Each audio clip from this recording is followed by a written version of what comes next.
Well, yeah, I forgot to put that down. Welcome in, everybody. Here we are. It's Sunday. Offensive Lineman Day. Combine. We're ready to roll.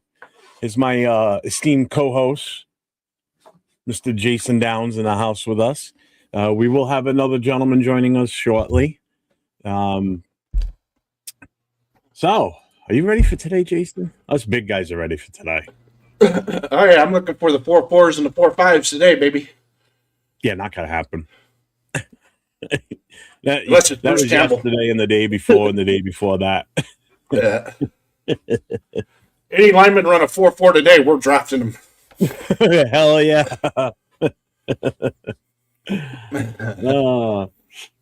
What's up, everybody? We've got we already got 23 people rocking in the chat. This is awesome. So we got 98's in the house. What's up, my guy? We've got Rorschach in the house.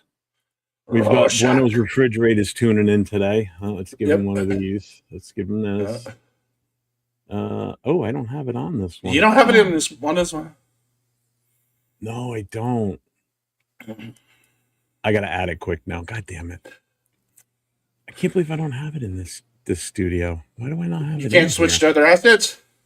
Nah, it's too much of a pain in the ass. I just gotta add it anyway, so I can't believe I don't have it. Huh.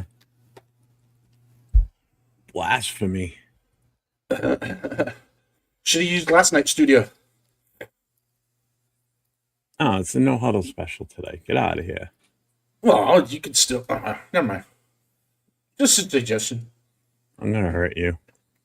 It's gonna be one of those days already. Is that what this is gonna be? Oh, come on. We're already started. We're dealing with here is a complete lack of respect for the law. I don't respect the law. Fuck the law. Oh, come on. All right, I'll find it eventually. I'll dick around with it later. Let's get back to the chat here. So, Bueno, I owe you one. Oh, I owe you a refrigerator. Jack's in the house. What's up, Jack? What's up, Gracie? Gracie, you coming to say hi to everybody? Huh? Hi, Gracie. Gracie's in the chat. Hi, baby. You're my pretty girl. That's because I had food in here and you can smell it. Huh? Yeah, you're a good girl. Go on, go. Jack's in the house. Let's see. Who else we got? Frank Webb is checking in today. Yep. Early morning rising. For the thick frames. Yes, we like thick guys. Oh, Jason does. Sorry, he does. Chewy, what's up? I don't go to church. Isn't Tassi a fast lineman? Oh, I don't know what his 40 was. Do you know what it was? Actually, did he even do a combine? No, isn't he's an international player, I was saying, I didn't think he even did one. And he started out on the defensive line. They moved him to offense last year. Yeah, they've been moving him around. Move this over here. Oh, God, my nose is all runny tonight.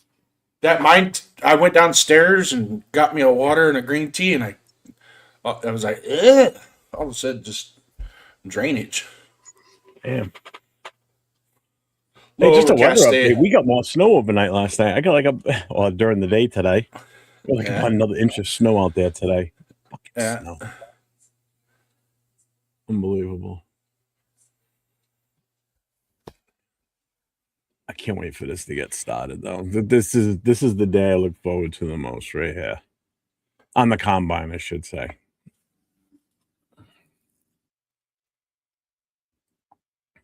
And you know, the funny part about it is all the drills that they do and stuff really doesn't help them that much. It really does. No, but you know what? It gets a little bit more footwork videos that. Yeah, the one thing I think about the combine that's a good thing is their attention to detail, like paying attention to the instructions, because those coaches only give the instructions once. Mm-hmm. You only get one shot at what they're going to explain to you. If you're not paying attention, that's on you. So if you're going first, you better be paying attention. That's one of the things I look for when I'm watching them. It's like, this guy can't even follow simple instructions. No. He's going home and watching blank DVDs at night. All right, let me see if I can find this now while we're in a little bit of a lull before everything starts. Uh-oh. Donis Duncan's in. We're in trouble now. I don't know where Jay came in, but he wasn't connecting. His devices wasn't connecting, so. He'll be back. I'm not worried about it. He'll show up. Look at Chewy. Everybody should be at church right now. What, praying for you? Oh, Chewy. You guys need to go to church. Yeah. I do.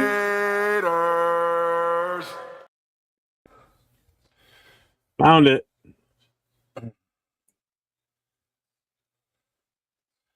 Yeah. Raider Nation Church. Way to go, Rorschach. Nice one. Nice. What's up, Eric? Eric Duncan. The man is here. Elevator Guide Rail. What's up, man? That's a good name. I like that one. We got some new sound effects today, folks. So let's see what we've got. That was too long. What we're We got this dealing one. with here is a complete lack of respect for the law. This one here is my favorite right here. What we've got here is failure to communicate. Some men you just can't reach.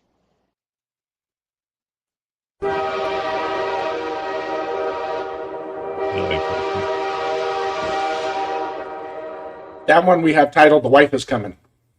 I am the great Cornholio. I'm a gringo. I have no bunghole. Bungholio. Oh, God bless me. It's bad. Pew pew. No problem, Rochelle. That was fun last night, man. That was a good show. Yeah. That was really good, actually. The phone calls were freaking awesome, too. There's some good calls last night. Yeah. Yeah.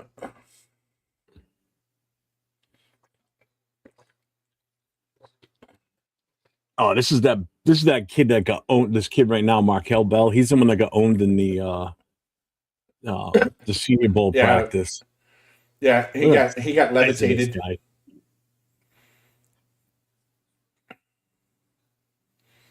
Probably one of the biggest human beings you'll ever see.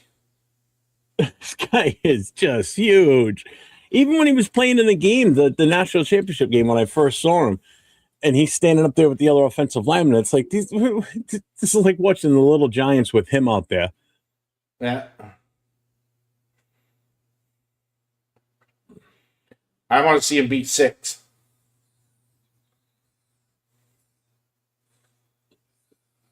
$5-5. Not bad. Not bad.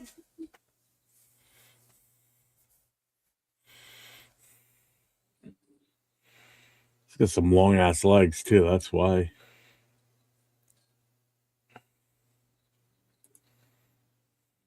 Some men you can't reach. Yeah, like Bueno and his fridge. His was March. Yeah, today's March 1st.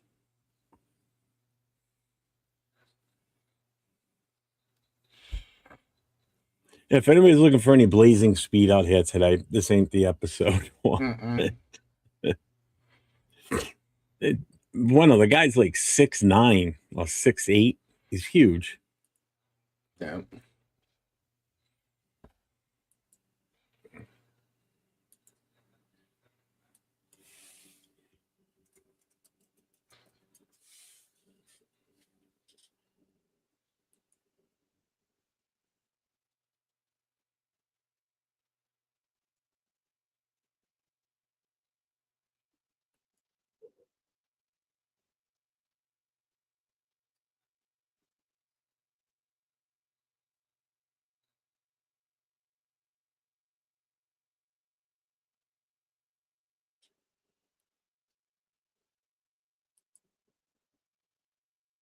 He is moving. 503. This That's is one of the guys moving. I was looking for too, Jude Bowery. Mm.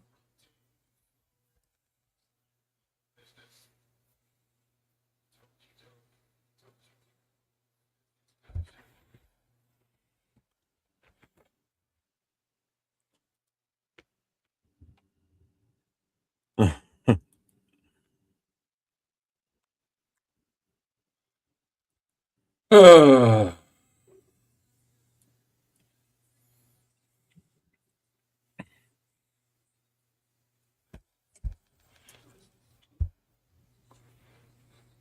I can't find anything good for Rorschach on this. no.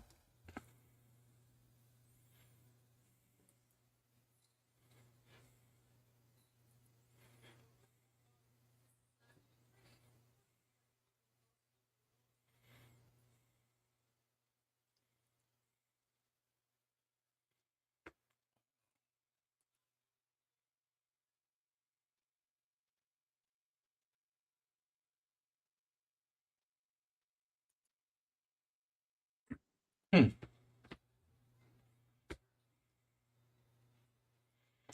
Very interesting.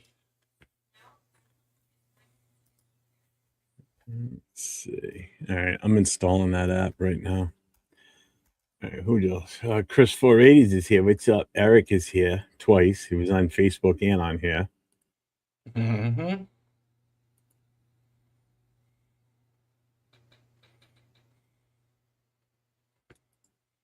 I'm gonna have so much fun with these sounds. I am the great Cornholio. I'm a gringo. I have no bunghole. Bungholio. Oh God. This one's still my favorite though.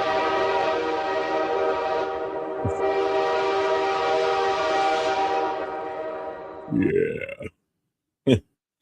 It's, I'm gonna be like a little kid. The last thing I needed was to find this freaking voice mod thing because this is just not gonna. I'm unleashed an animal here. and ladies and gentlemen, this is why he was disciplined a lot when he was a child. No, not me. I was a good boy. I was a good boy. What's up, Cool Kev's in the house? What's up, my guy? Yeah. Cool kid, what's happening, brother? See, I'm not. I mean, they're running the 40. I'm not too hyped up on watching that part. It's when they get into the other drills that's where it's really gonna make the difference. That's where I'm really gonna be more into watching.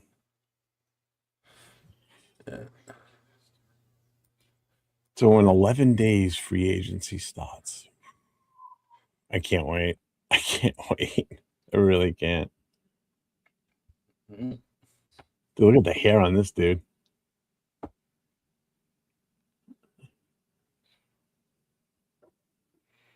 I want to see one of these guys get under 5, though.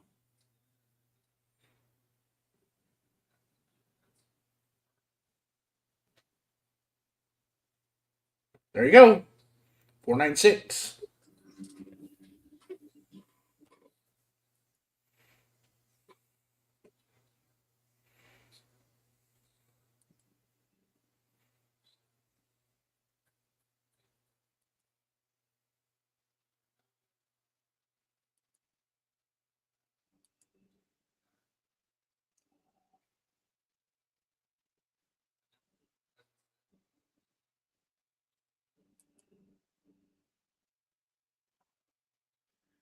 Ooh.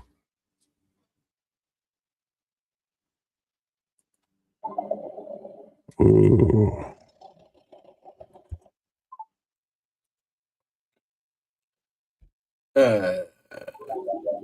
I this morning I got up and started checking some mock draft stuff, and I'm missing Isaiah World. Does anybody out there know what happened to him?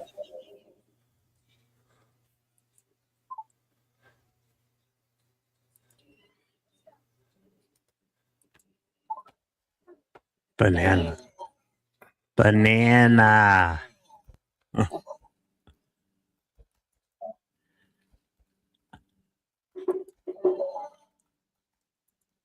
Can you hear me? Hello? It doesn't change your voice. It's not changing your voice like that. What do you mean? Okay. I hear it. I hear my voice. All right. I figured it out. He got hurt. He injured his ACL. Or his ACL in the Who are you playoff talking game. about? Isaiah World.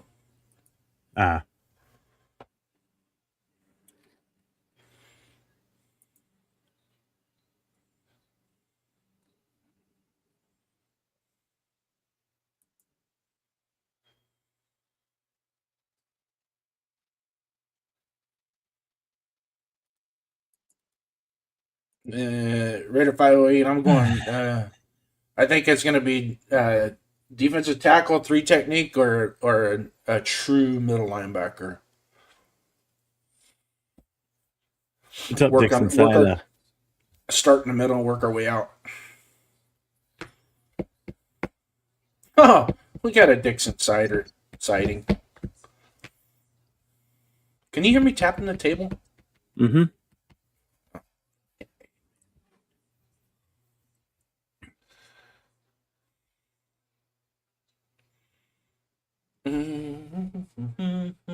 I'm gonna have to buy one of those booms. I'm sorry. One of what? One of those booms. That way, because my microphone tripod is attached to the desk, like and it just I said that just to piss off Jeff. Why? What did he say? Second round target linebacker or safety? It's going to be defense no matter what. Maybe.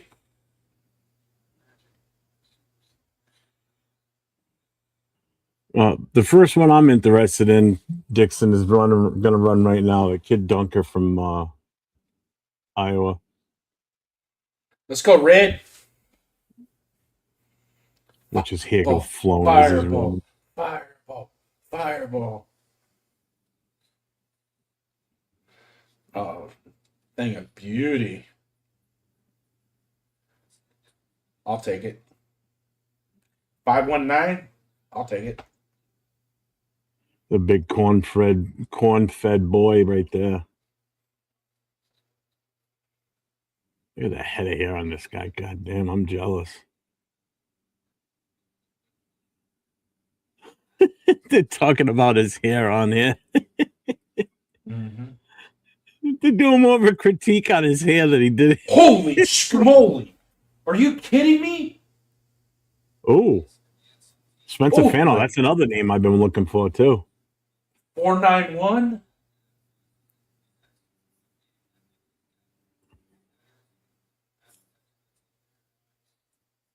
His claim to fame is pure raw talent and strength.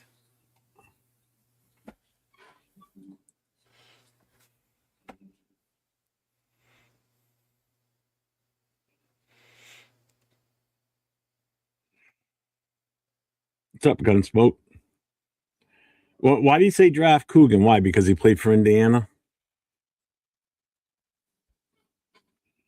No, because he played for Notre Dame. Played next to Joe Alt on the offensive line at Notre Dame. Another guy under 5. 493.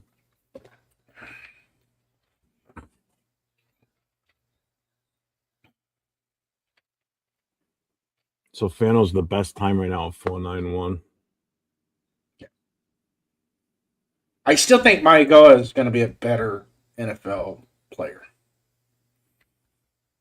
I just have it for some reason he just plays at a different level. Mogawai or whatever his name, Magui. He didn't run yet, right? Maigoa. Maigo. Another under 5. 495. Maigoa. This Monroe Freeling is one that we're kind of eyeballing in the second round, top of the second round. See, if that was me running the 40, I'd still be running. You'd be about the 15-yard line right about now? Yeah. I'd still be at my 10 split. Fall That down. had You'd like fall an down 8-second 10-yard split. fall down at the 35-yard line. Calzone! Give me a calzone. I need a calzone. There's a big boy right here.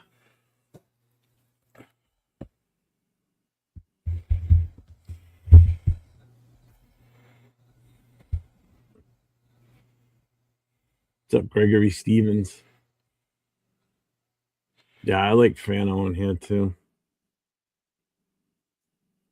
Oh, this is Maryland. A Terrapin. It's a tall kid.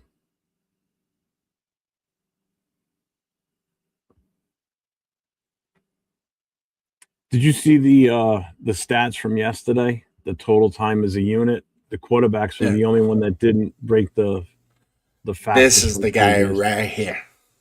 Yeah, right Elchinor, Illinois, Arizona, Aichinor. Echinor. Aichinor. Just call him Anchor.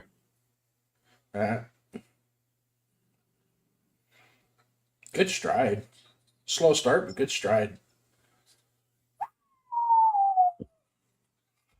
Oh! 491, second best, tied for first.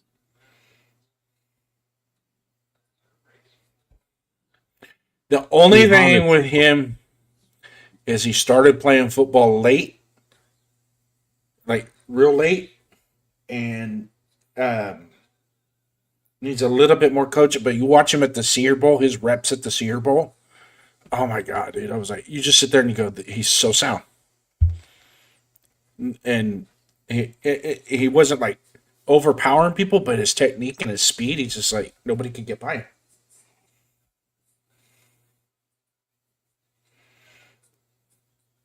Just love the way he played in the Senior Bowl. Yeah. At least in the practices. I didn't watch much of the game.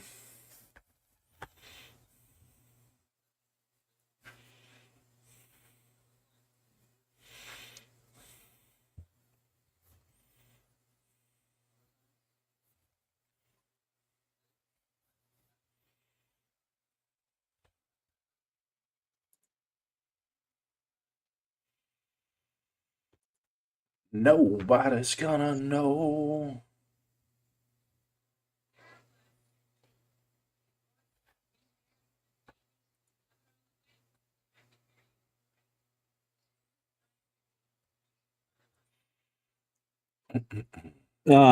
Zero, Eric.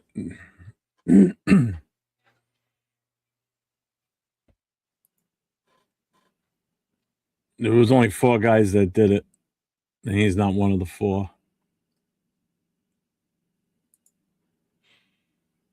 Wonder why. Even the safeties, there was only 4 corners. They don't tend to do it. That's why. 1, 2, 3, 4, 5, 6, 7. So 7, 8. So in total, 11 defensive backs did bench press. Mm-hmm.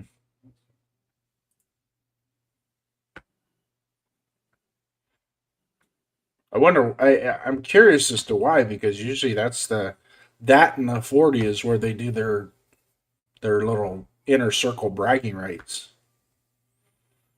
What, bench press for the secondary? I don't think so. Mm-hmm. Oh yeah. No quarterbacks did the bench press. Not worried about a quarterback doing bench press, but when Charles Woodson did it, it was pretty impressive. Pretty A impressive. few running backs did. Wide receivers, there's a couple in here for wide receivers that did it. Tight ends, yep. A bunch in there.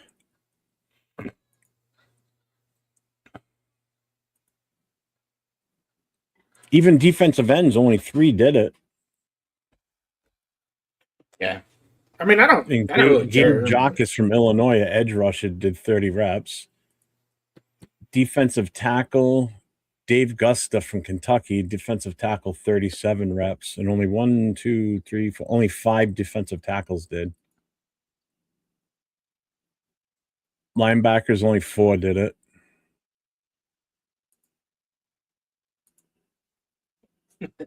My Siamese fell asleep on her cat perch up there by the window. Don't move too fast. If she has a dream or something that startles her, she's going to be falling.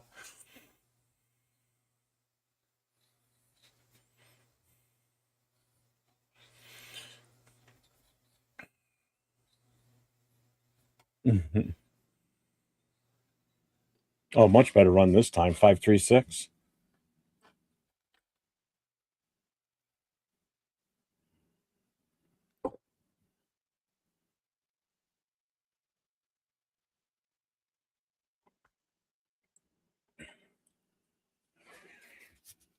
There is some speed here with these guys. I'm surprised.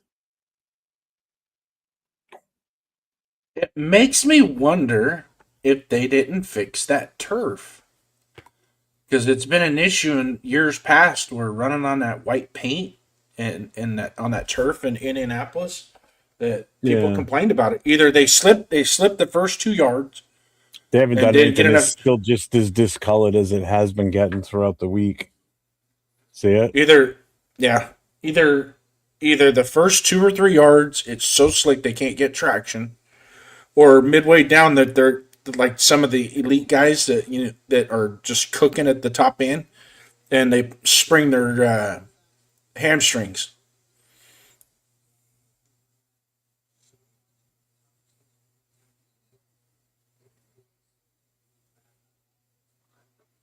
There's a lot of offensive linemen coming out in this draft. Some really good ones, too, that we need to try and take advantage of somehow. But it's going to be hard to do when you stick with the number 1 pick and don't do nothing.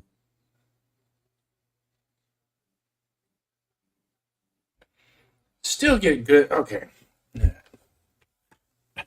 What? Yeah. I'm going to give you a name. You can tell me what round is he projected to go in. 8th. You ready, Jay? Here's our third gentleman for the day. What's up, Jay? What's up, fellas? How's it going? All right, new. What's going on, Jay? Good morning. Or good afternoon, wherever you're at. 1:30. 1:30 in the afternoon here.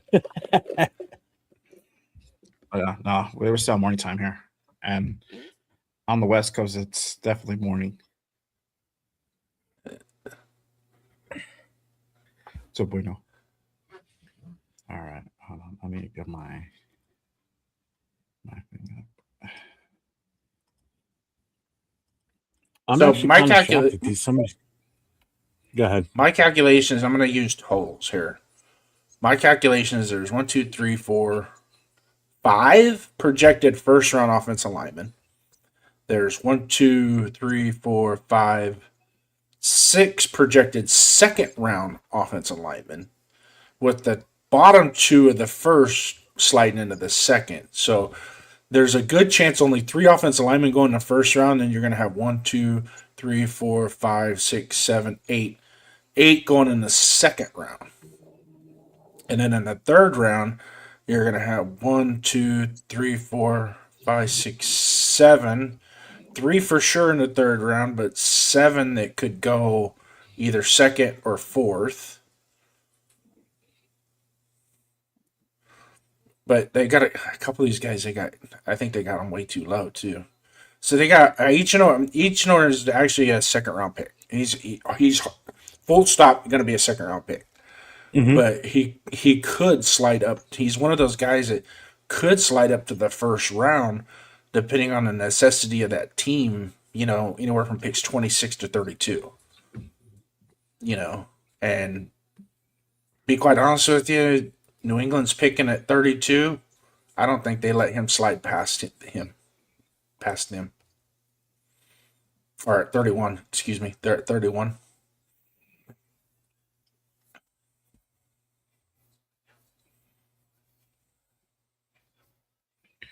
I didn't watch it.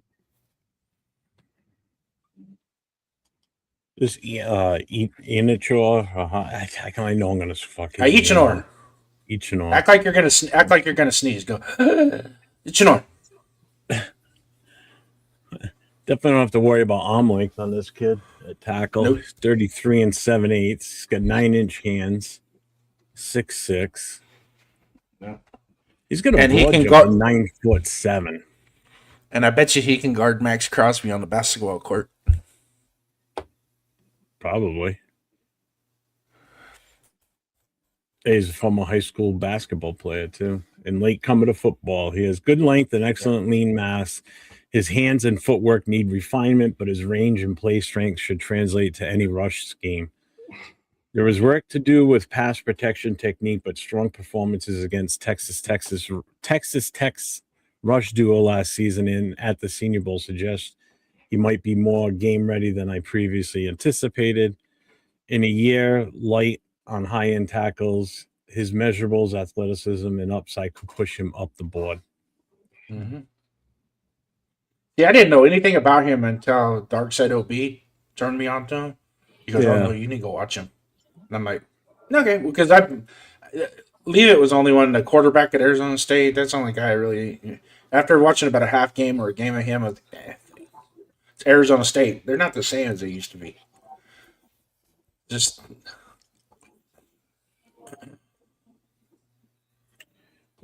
Dixon, not a center in the first round, I don't think.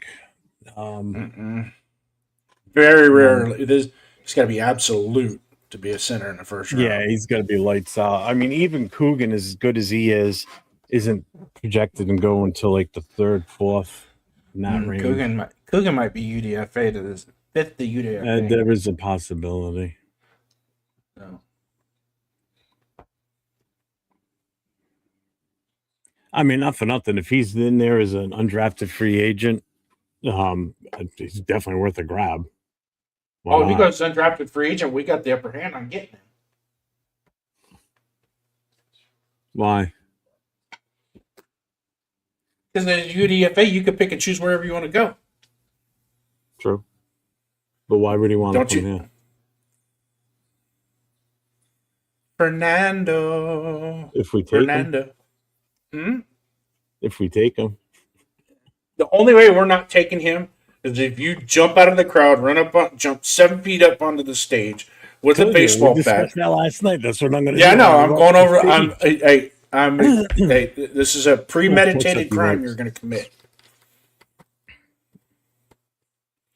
I would take Rodriguez if he's there. If he's there in the second round, hell yeah. What's up, Panda? What's up, Alec? Depends on who else is there at 36, though. Lomo, has he already run yet?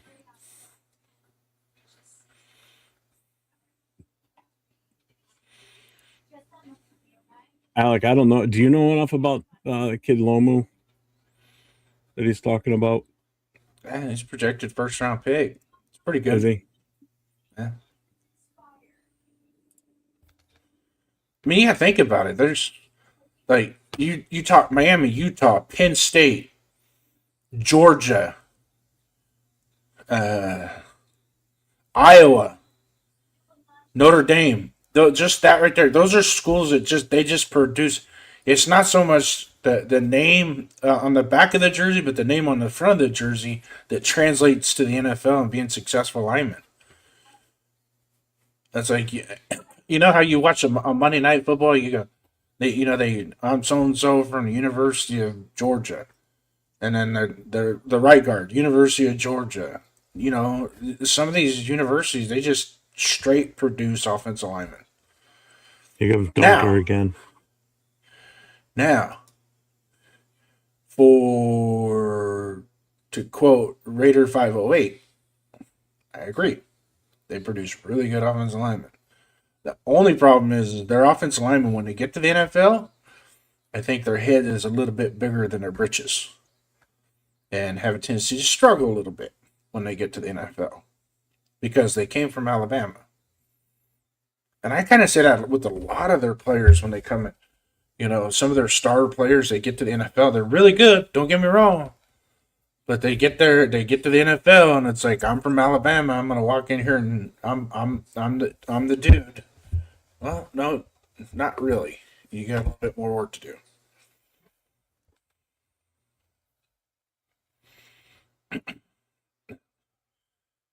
It's Fano. We got Fano again.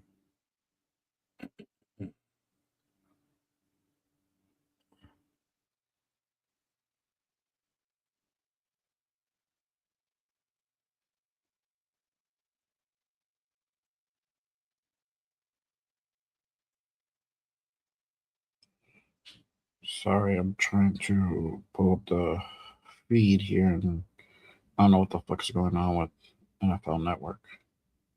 You can't get the network open? I could. It's asking me to subscribe, and I'm already subscribed, so I don't know why it's telling me that. Oh, you're going off the app? The website.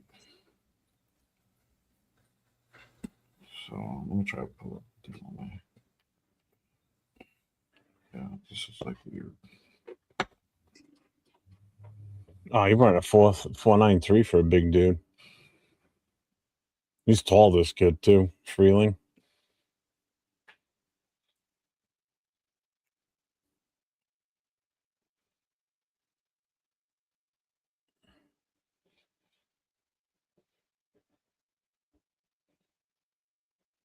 And that's another thing. Elijah Vera Tucker is going to be he's a free agent. So, you know,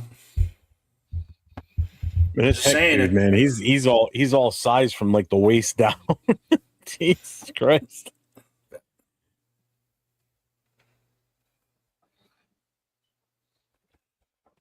Here's a kid from Maryland again. he built like Rodney Hudson, huh?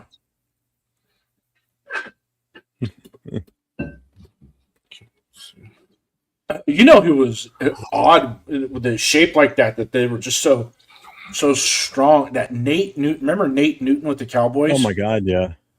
You could barely see his numbers on his jersey, but you just saw that his rear end was about the size of this. You know, it took up the whole line. You know, but he was so strong in the trunk, nobody could move him.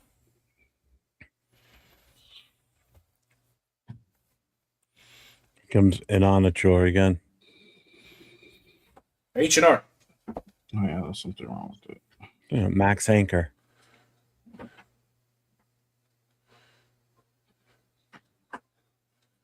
A little slower.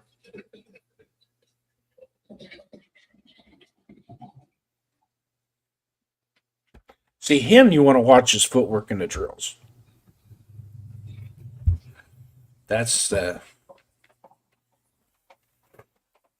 where he's going to really shine.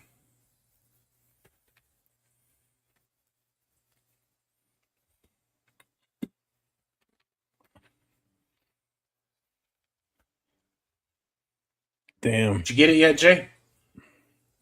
No. No, there's something wrong with it because like now on my phone it won't even let me sign in. They're having some type of issue, like authenticating. So this is a good draft other than quarterback. Who are the Raiders likely taking with their number one pick again? Are you serious, Greg? It's going to be Mendoza. Oh yeah. I wish we didn't need a quarterback because, man, we could do some serious damage in this draft if we didn't need a quarterback. Yeah, but if we didn't need a quarterback, we wouldn't be picking number one either. You don't know that. We could be picking number one because our defense is just trash and we just can't win a game because our defense can't stop anybody. And this is a draft to beef that defense up. That's for damn sure, especially in the early part of the first round. Cool. That right. Or they fixed it. You got it? Yeah, they've I guess they fixed it because it was giving me like some error code and Was stuff. it that 404 error? No, it's not a 404 error. It's a What's up, Ben? It was a code that would pop up. It's like script. So I know that was something with them logging, like the login part of it. There we go. Had it been a while since you logged in before? Because sometimes you're Yesterday. I was going to say he was on yesterday. Yesterday morning. Yeah. The day before that. And I notice sometimes too with if you go from the website to the app back to the website, it won't authenticate either.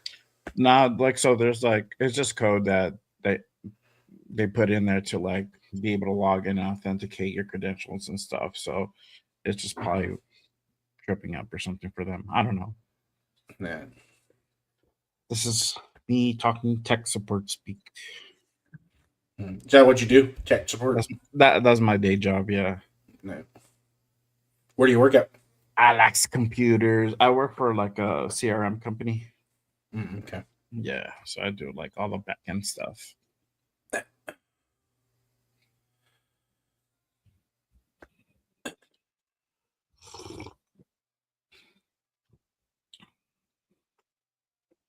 What's up, Ben?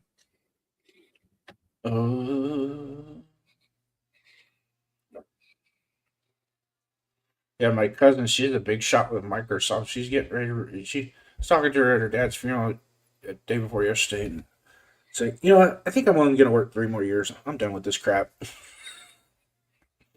I guess Microsoft right now is so politically charged, and it's just not a fun environment to work there. And she's been there forever.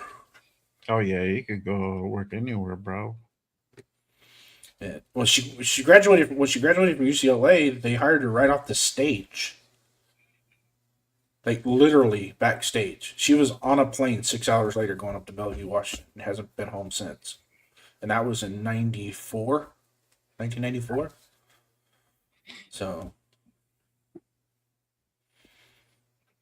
yeah, that was impressive. I was like, He's actually taller than that, Eric. He's 6'8".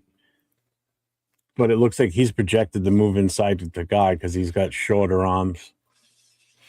That's going to be one of his drawbacks in the pros. College, he was able to get away with playing the tackles. He's played both left and right tackle, but he's projected to be moved inside at guard in the pro level, and mainly because of his arms. Greg, why does vertical jump and broad jump matter for O-line and defensive tackle rather see them bench press? For defensive tackle, it's for getting up there to block passes and block punts. Or not punts, but field goals and shit. So I could see the vertical jump for defensive tackles. That makes sense. Especially with some of these short-ass quarterbacks in the league. Offensive line, yeah, I don't get why the offensive line would have to do either the broad jump or the vertical. I mean, I see the broad jump. I already know what my vertical jump would be. It's like that. I would say I was going to give you 2 dimes and a nickel. Nah. Laying them flat on top of each other, not stacking them. Yeah. We're going to see another wardrobe malfunction like Chris Jones. Why do I not remember that? Yeah. Happened to Tommy Kelly too, one time. I don't remember that one either. Yeah, Tommy Kelly, he was about a half moon.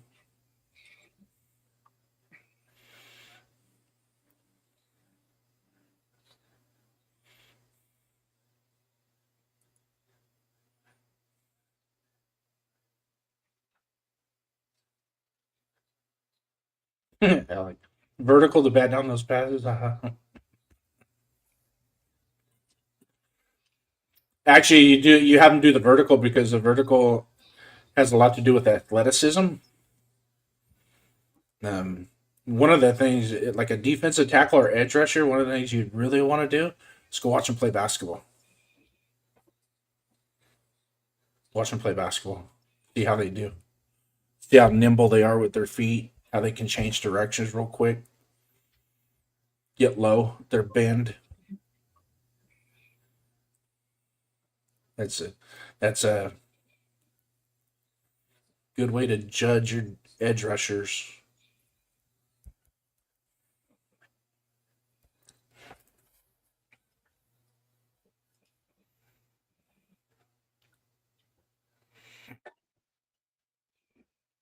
Hey, Florida's another school that produces decent offensive linemen too. Yeah, his feet looked a little flat though.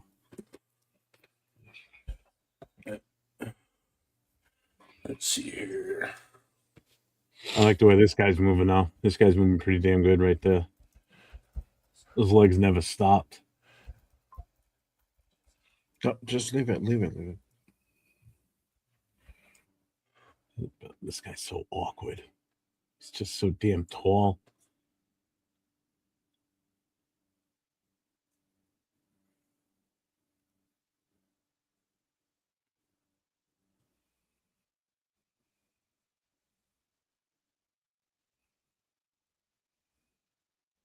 That was a good rep.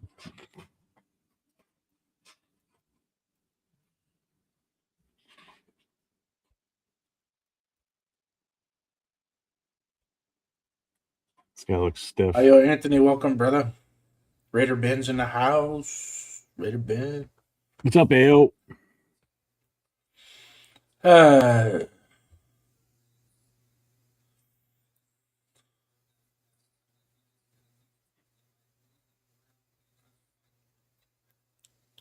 It's a small offensive lineman, under 290 pounds. Jesus.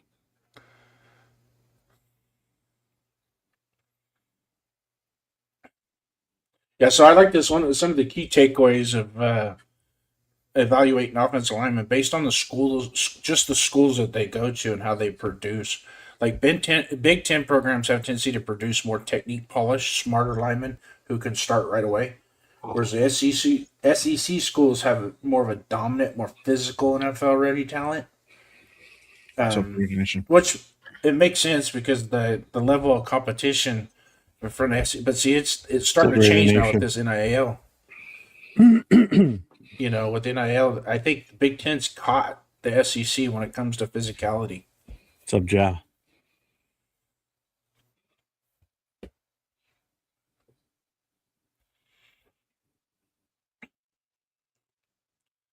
Yeah.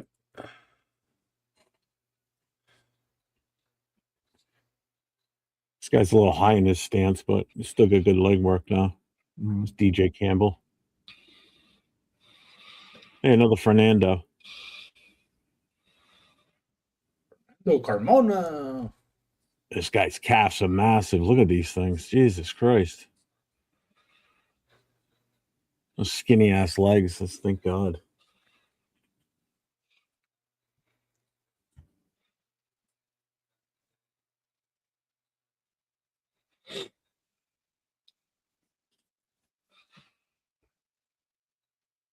It's Coogan. I think I'm like behind you on the feet.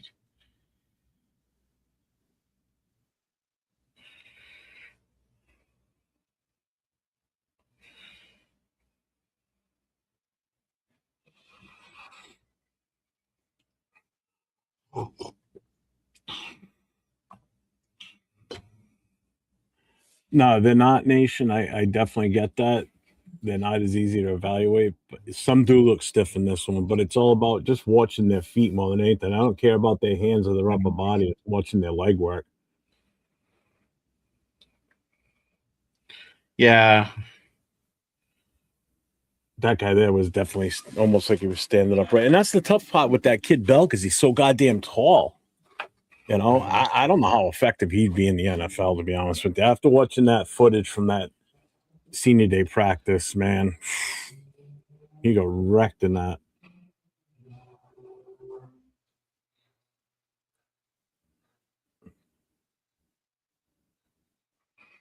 He struggled a little bit in the championship game too.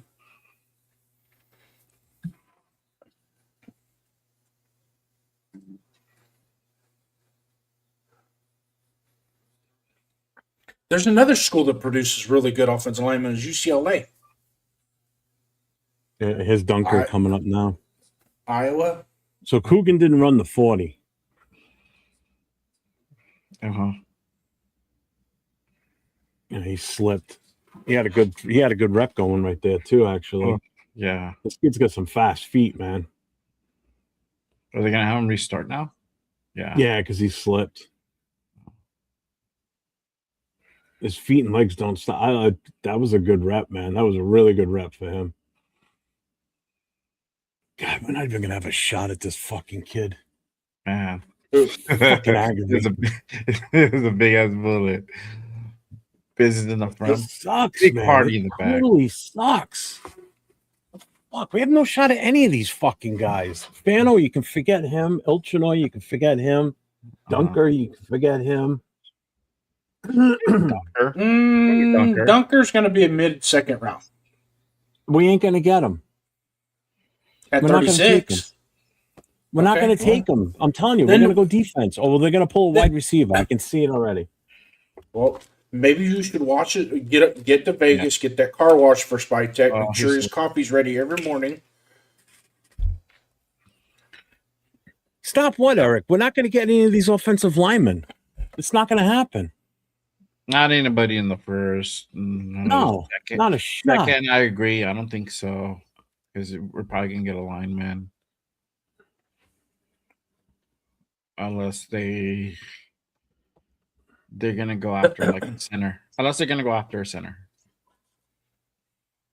then I see like them like getting a hot prospect. I'm not even going to be nervous until after draft. If we go, or excuse me, after free agency. If we get to the draft without addressing it in free agency properly, then I'll be nervous. Oh, this kid's quick. Holy crap. Oh, Allen Heron. Yeah, from Maryland. Yeah, That was yeah, fast. he's pretty huh? quick. Shuffle. Here goes Anchor. See how smooth his keeping feet are? Yeah, his feet are He just looks smooth. He's smooth, keeping man. his hips low. He's not. Mhm. That was a good rep for him, big time. Yeah. And then go back and watch his Senior Bowl reps and how smooth he was and disciplined with his feet. His feet never got outside of his base. You know, just it was. You know, he was the one that had every rep that he did at the Senior Bowl was perfect to near perfect. He didn't have any bad reps. Yeah, but tell me I'm wrong. Tell me I'm not right, Rorschach. Seriously. That we're not going to have a shot at any of these top offensive linemen.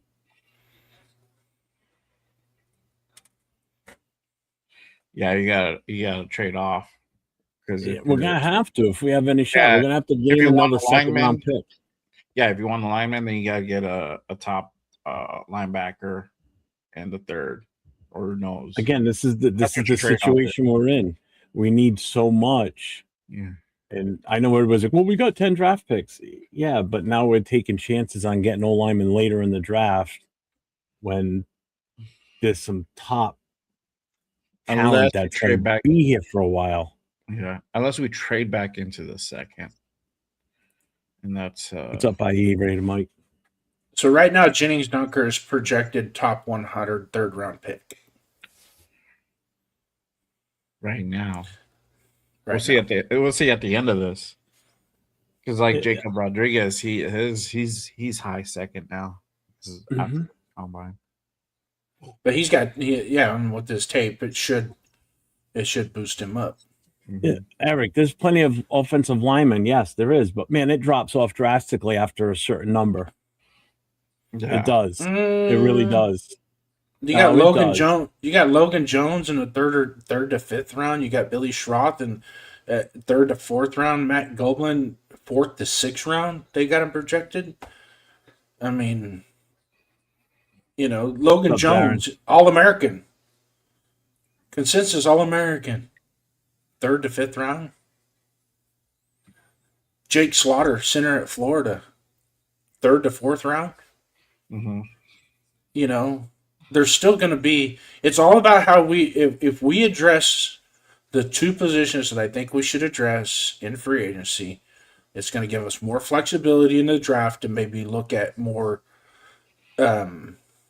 star players. But I really truly think Here comes that since Stilts. we're going to be switching to that 3-4 base, that they're going to target D tackle and linebacker at the top of the rounds, at the second and third round. And we're going to have to get a linebacker in free agency, too. That's suitable for the 3-4.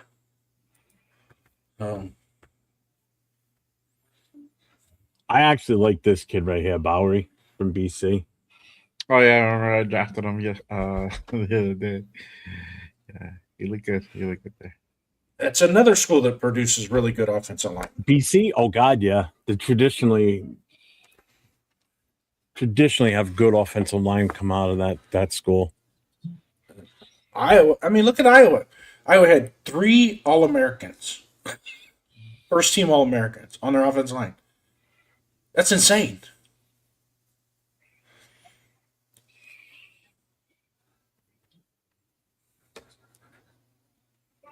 Now watch this guy. I watched this guy play. He's pretty good. DJ Campbell's really good. From Texas, yeah. Yep. He's a big boy too. Mm-hmm. His shoulders are huge, dude. Oh yeah. Oh, that was a nice turn right there. That was a nice rep by him, Fernando. Yeah. And also, too, Jeff, Caleb Rogers might have that come to Jesus moment in his second year to where we go, ooh, I hope so. ooh. Yeah. So he's That in the guy was a same good boat. drop He's pick. in the same boat as if we draft somebody in the second round, and he's Well, already on our team. He's a third round pick, right? He was a Oh, third yeah. rounder last year. Yeah. Yeah. And that's the difference, bro. That's why these guys like Caleb and Charles, they show like a lot of potential, bro, because of where we draft them at. You know, Mm-hmm. if you draft lower in the 5th, 6th, you know. That is an Those athletic are offensive projects. lineman right there. That kid Cruz Yeah, usually from Kansas. Yeah. usually in the fifth, but when you get to the 5th round, is you're projecting chances. Is all you're doing. What chance do I have with this Up person? Purple. Or you're drafting Purple in the depth house. Yep. and or depth. Yeah, and or depth. Mhm. Raiders. James. Oh, Dunker. If we don't get Mendoza, I would trade back with Cardinals. 3 pick, 34, 65, and then 2027's first rounder and second rounder. I would love an extra second round pick. If we can get an extra second round pick and still do what we need to do with the first round, then it is what it is.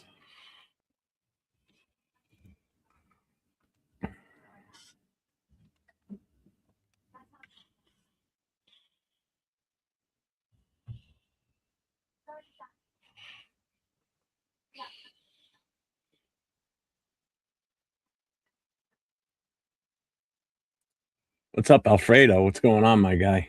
What are you doing? Dude, Alfredo. Yep. Dennis, what's up, Dennis?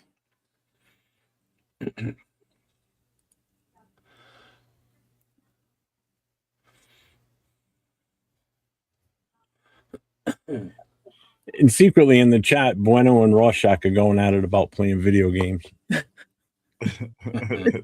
Rorschach's always trying to start a fight. What we've got here is failure to communicate. Some men you just can't reach.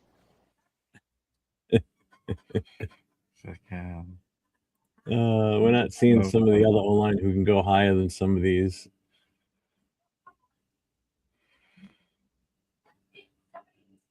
I love that movie. Cool Hand Luke, that's a great movie. Yeah. The best part is when they get to eat all the eggs. It's Yeah. so sick. I first watched that in high school. Yeah. I think that's where like I started liking like Paul Newman. Yeah, don't scare me with another Campbell from the combine. Yeah, right.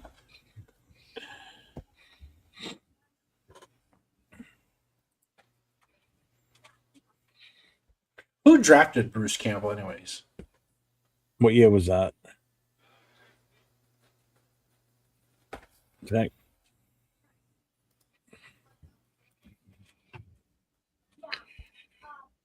fuck. It was in the 2000s. Wasn't it like 07?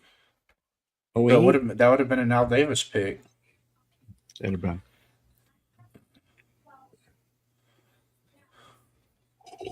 Oh, I know Al was still here during that. That was definitely a Davis pick. I can't imagine that was a. I mean, the only other one it would have been, it was that long ago, would have been McKenzie. So it was either him or McKenzie. The 2010 NFL draft. 106 pick overall. Later, Ben. Thanks for popping in, brother. I appreciate you, man. It is Will. What's up, Will? He only played 14 games for us. And we traded him for running back Mike Goodson. What year was it? Well, he was drafted in 2010.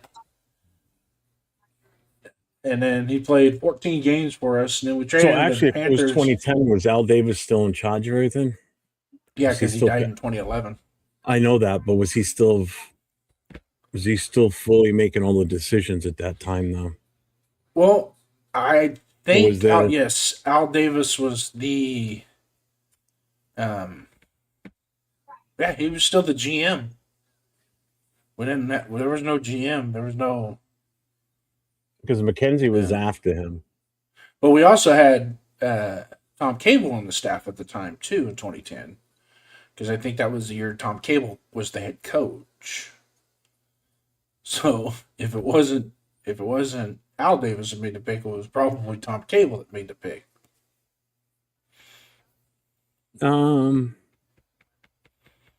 Sure that wasn't Hugh Jackson?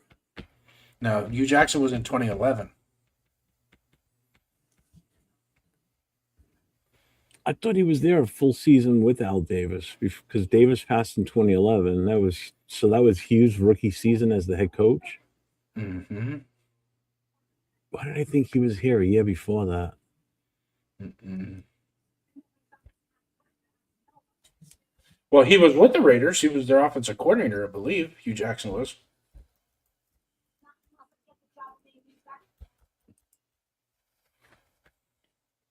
Oh, fast.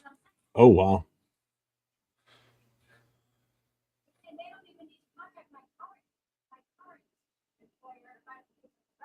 Wait, I might be back. Why? No.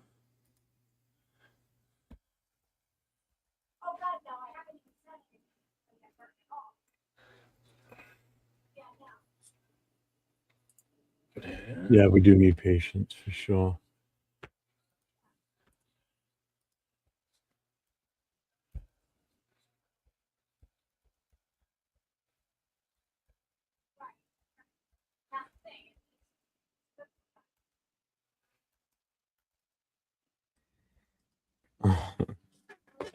Mitch Eisen's upset they're not using the football on the stick. They highlighted it yesterday. Did you see that? Because they had the signature on it from Mitch Eisen. He autographed that ball years ago. Oh, yeah.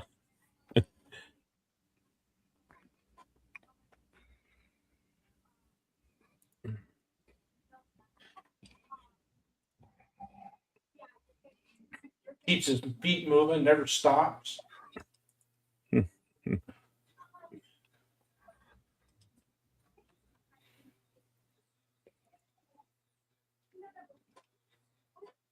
I don't know if I want Bell. I think that he might be too much of a project.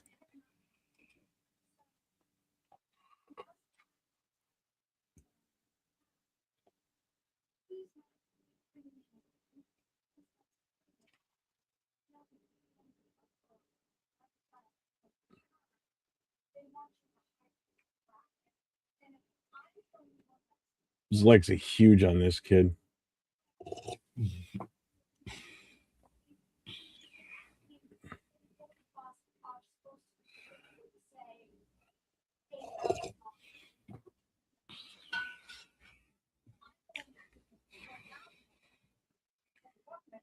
Good arm length too, 33 and 7/8 for a right tackle. That's not bad. Later, Greg. Thanks for popping in, man. appreciate you.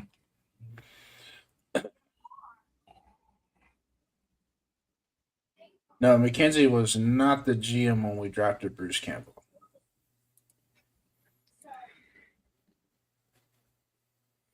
I see you, Will. Give me a sec.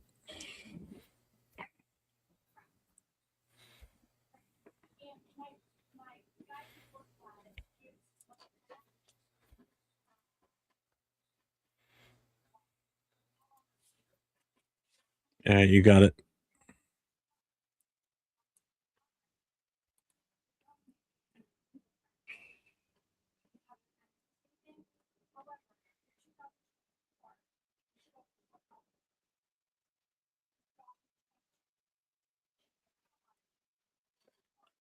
So usually when Al Davis, towards the end of Al Davis's life, he was still the GM, but usually after the third round, he didn't really participate Why that do I much not in the remember draft. this drill from last year? Sorry. Right? That's I don't remember seeing it. Oh, the combo drill? Yeah, this one. I don't remember this last year.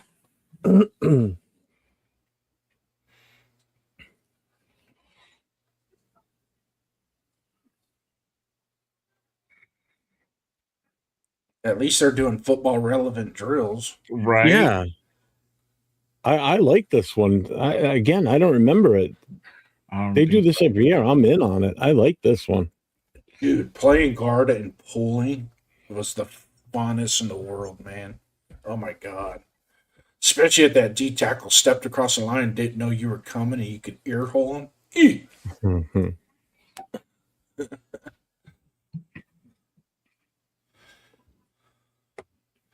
Turn around and look at him and say, I hear your mom up in the stands yelling. She's crying for you, baby. She's crying for you.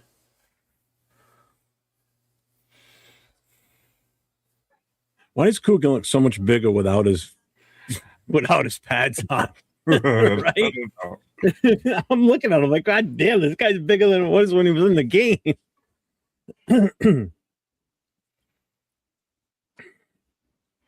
Oh, that was Cronauer just now. Adrian Cronauer. What's up, Money Chuck?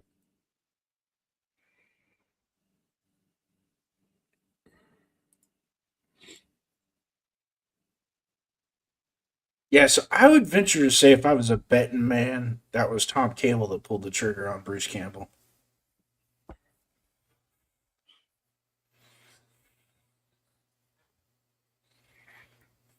Nice.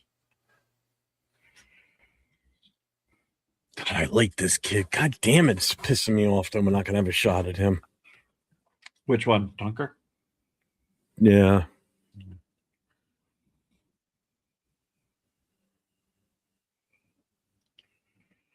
This offensive line crew, I think these prospects blow away last year's prospects, if you ask me.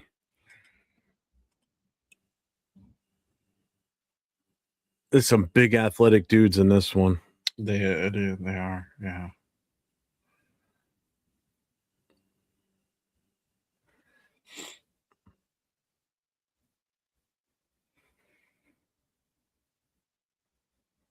You know, it is too, and the downside is there's a lot of teams that need offensive linemen, man. So these guys are gonna go and they're gonna go fast. Yeah. The Cleveland Browns, they need a whole offensive line. Yeah. Yeah. I guess they were trying to make a trade with the Birmingham Stallions the other day for a lineman. They're desperate. Really? Or are you just saying being funny? The Birmingham Stallions. Yeah, like they're trying to bring a guy in from another team, from A another trade. organization. We're gonna Oh, I didn't we're hear gonna you say trade you. trade. We're gonna trade you. I got my Shador for an earbud in. offensive I'm lineman. listening to the combine. Sorry, so I'll go one Oh, ear sorry, listening to you guys and one to the TV. Or is it one ear out the other? I'm listening to both. I haven't Thanks, Jay. Thanks. At least somebody's. You know, I don't pay attention to you. I don't care if you do or don't.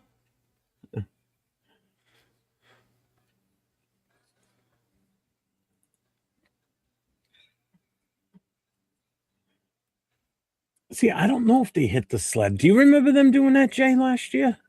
The what? The sled? Because it's funny because the tight ends did the other day. Oh no, I don't remember that.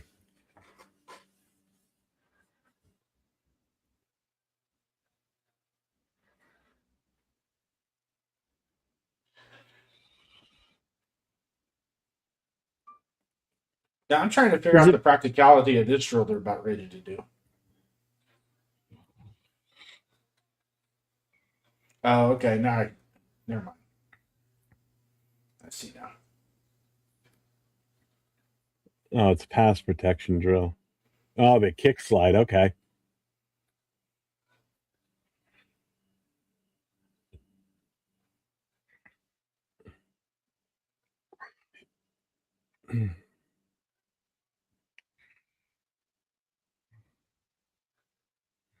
I kind of like this drill.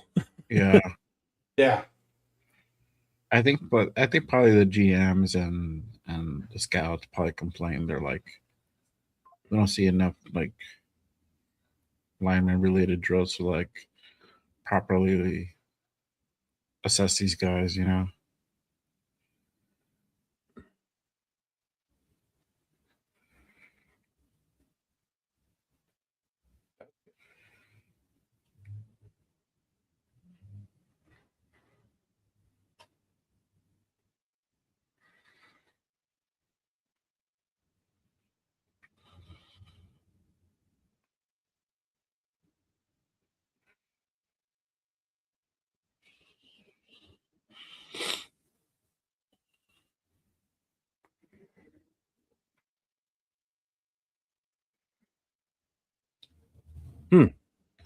Yeah, Dennis, I agree. And lineman running for a 40, not what you expect, bro.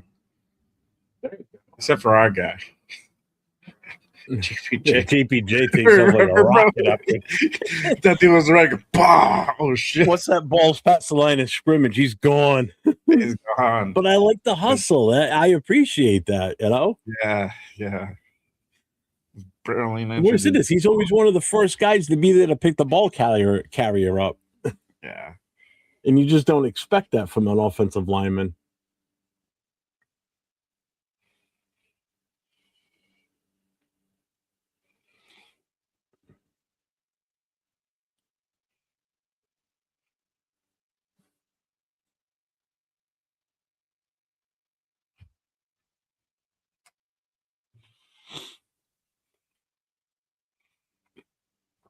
Oh, man, he slipped.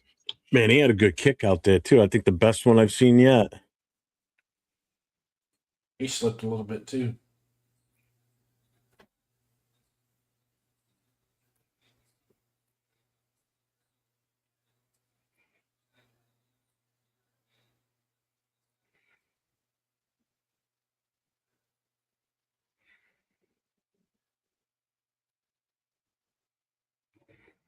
And Dunker's up next. Here we go. Let's see how this one goes.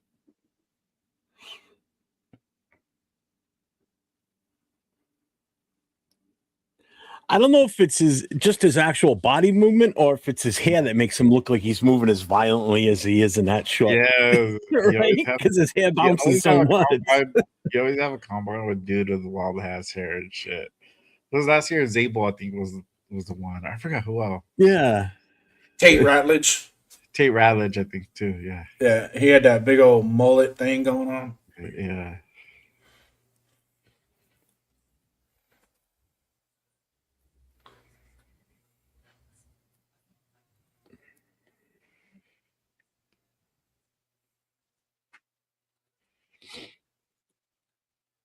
This guy played really well at the Senior Bowl too. Heck, Hatch.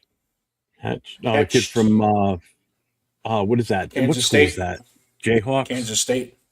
Kansas State. Oh, Wildcats. Well, thank you for gracing us with your presence today, sir. Hey, what's up, fam? What's cracking? Not He's much. got Man. his How you doing? weatherman mic going. Oh, I'm good, man. I'm good. Hey, just so you guys see, man, I'm like, it's a beautiful Sunday. We see these big sexies out there, man. I'm telling you, boy, I love seeing lineman drills. Who does not love seeing these boys, man? Look at all that sexiness. Mm-hmm. Move inside. Thank outside. you. Thank Hey, you. baby. As he looks up towards us on the screen, Jeff. Nah, I'm Thank All you. right. I appreciate it, Will. Thank you. Well, we appreciate it. nah. Thank you. Not y'all, bro. I work hard on my figure, bro. It's a steady All these diet small of sexy. Hey, cookies, I'm not talking the small sexies on my smaller screen here. pasta. Hey, let's be burgers. real, guys. This should be exciting. This right here is what you guys talked about right earlier. Man, we need linemen. I'd be like, we need those big old war daddies up front. And this is honestly, man, bro, I see a lot of guys that are moving well. I see what you did there, Raider Nation. Hey, Velvet. You know, I'd be like, bro, there's a lot of guys that I see that have potential. And I hear Jeff talking about,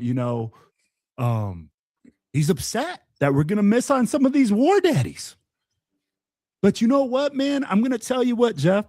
I feel like we're going to get some quality guys. Hold on, man. Let me turn this mic down for you. Like, I feel like we're going to get some quality guys, man. And you know what, bro? Lots of young potential. Because everybody's talking about Tyler Lindenbog and trying to get him. But let's be real, man. It's going to be some competition for him. And when you're talking about backing up the Brinks truck, there's going to be other teams that are going to do that for him too. Yeah. So, we got to look at multiple guys, multiple positions. I'd be like, we see some fullbacks. We already signed one. I even think we signed a fullback already, right? Did we sign? I don't think we signed a fullback. I think we interviewed one. My bad. We interviewed one for the draft. So we're looking at fullbacks. You know what? In Kubiak's system, a fullback is needed. Dying breed. Yeah, I told you, look at the free agent listing on Sport Track and go to 2029. And from 2029 beyond, there's no fullbacks. Like, they're all off contract, all of them. Like, there would be none if nobody re-signs any of these guys prior to, there'll be no more fullbacks in the NFL. There's very few to begin with. Yeah. I just, after watching what I'm watching right now, and granted, I know this is just the combine and everything, I'm almost more hyped with some of these kids coming out in the draft than I am for the free agents, to be honest with you. I'd rather have more of these guys than a free agent offensive lineman. Hey, that's how you build a championship contender, brother. I'd be like, hey, if we can build it through the draft, we're cruising for years. And let's be real. I'd be like, if we saw the Raiders winning for the next 20 years, hey, bro, I could live with that. After these last 30 years of misery, of every time we go to the draft, I cry a little bit. I'm down with the idea of building a champion for the next 20 years through the draft. And you're not wrong here too, Raider Nation. I mean, how many of these kids that are actually partaking in this were part of those college playoffs and unsuccessful teams? And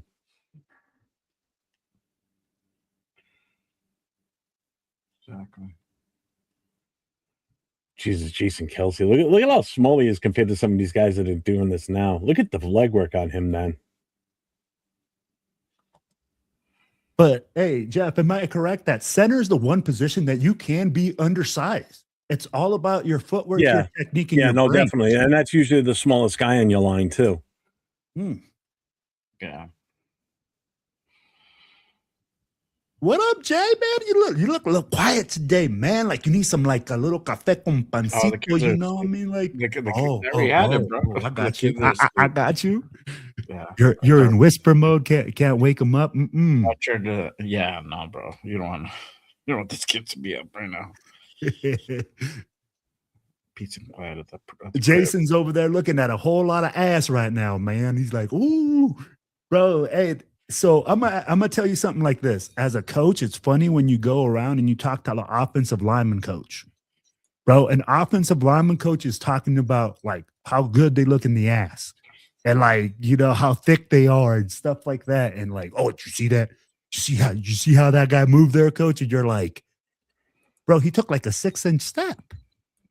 But they're evaluating so many things. And I mean, like, lineman is such a hard position to evaluate in my opinion, right?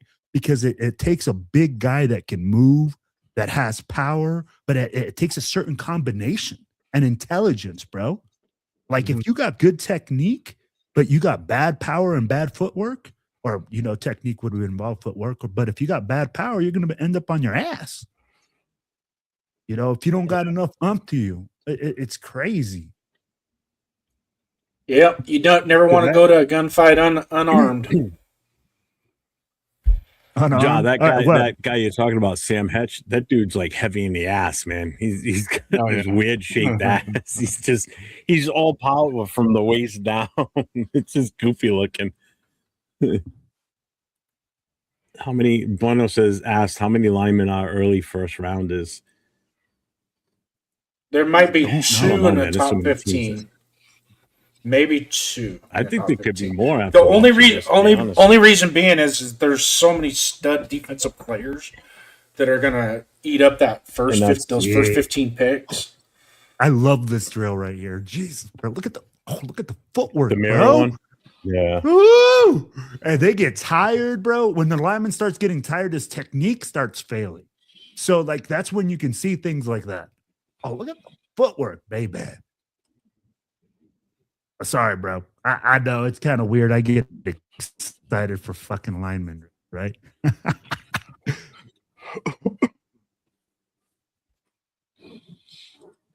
What's up, Charles? What's going on? Mike Mayak loves watching linemen. This is my favorite day of the combine every year. This is my favorite day.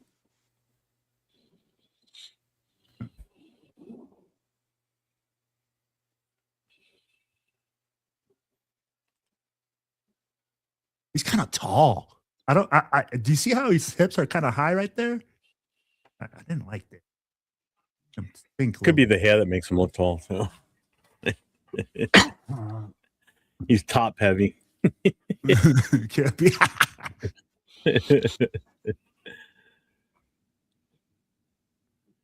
And you know what? And Money Chuck just said it right here too. This is the other reason why I'm so hyped on offensive linemen this year in this draft. After watching this again today too, is what this coach can do with these guys. Take some of this raw talent these guys have and really turn them into freaking machines. There's a few guys here that I see. My God, if we could get one or two of these guys early, what a difference we would make. I'm telling you. Mm-hmm. And if it means a guy like Glaze or Grant goes in as a backup for depth or whatever, I'm fine with that too. Because I think this crop right here is way better than what we've got now out of the two rookies from last year. Smooth like butter, baby. Oh, my bad. That's just it, Jeff. We kind of have an idea with Rodgers. We saw the development. Yeah. And if it goes to that next step, then that right there, we don't have to be aggressive in getting an offensive lineman in the draft. You know what I mean? So and if we draft an offensive lineman, say in the second round, and we go into camp as the right guard, dude, and Rodgers has taken it to the next step, and it's like, okay, well, we probably shouldn't have drafted a lineman in the second round. We should have went elsewhere because we already had the need filled. Raina Mike, I like Bowery. I like him a lot, man. I'm sure we can get him later on with no problem. Yeah. If we can score him, I'll be happy, to be honest with you. I like what I've seen with him. He comes from a great school that are just known for breeding awesome offensive linemen.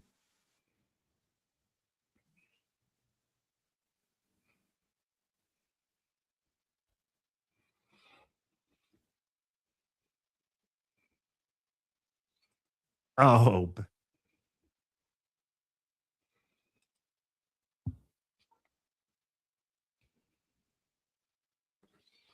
Go back and watch DJ Campbell's tape at Texas. It's pretty impressive. He was pretty good right there too on this drill. Mm-hmm.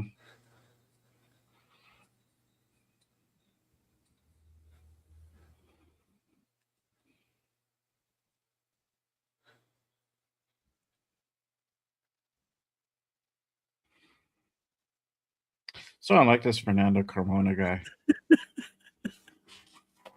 They're talking about Mayock right now. I mean,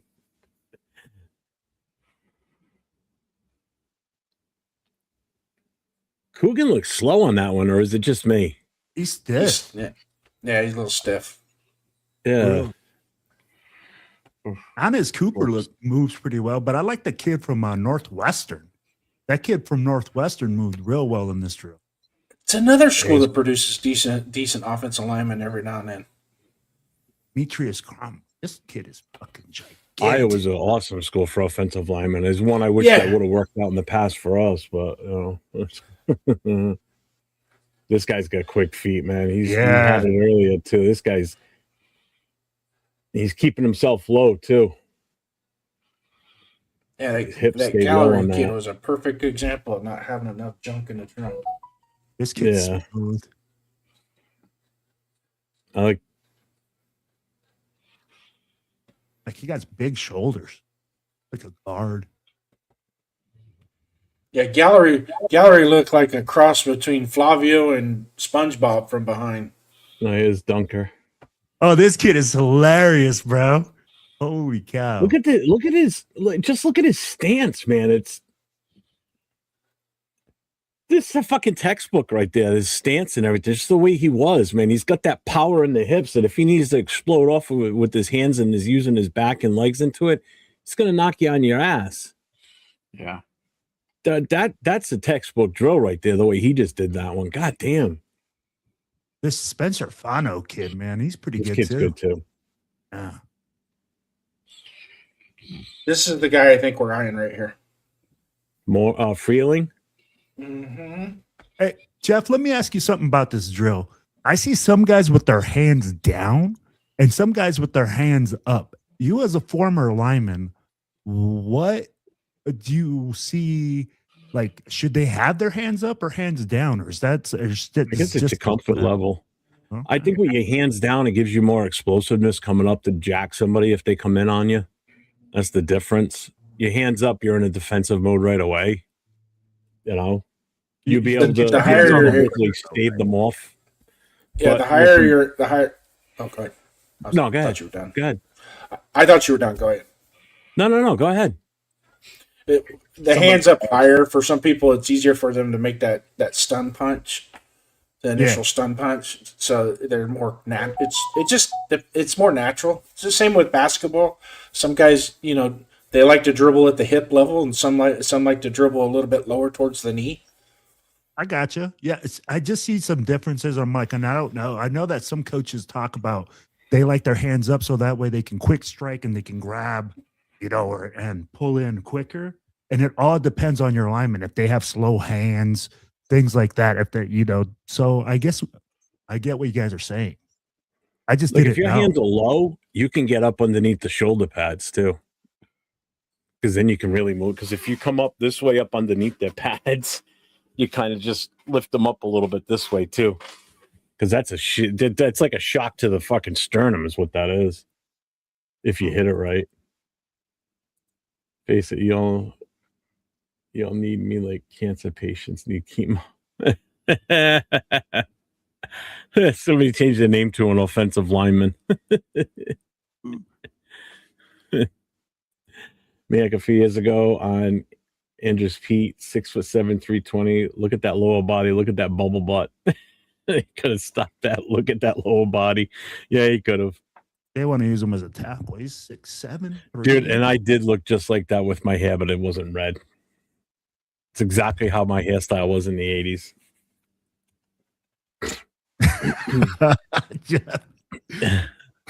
Seriously, I'm not kidding. I don't admit it. Oh, man. I could not envision you with the mullet, bro. I had one. Again, that was the style. What are you going to do? No, I'm just saying I just couldn't envision it. In the back. Business in the front, party in the back. Let's go.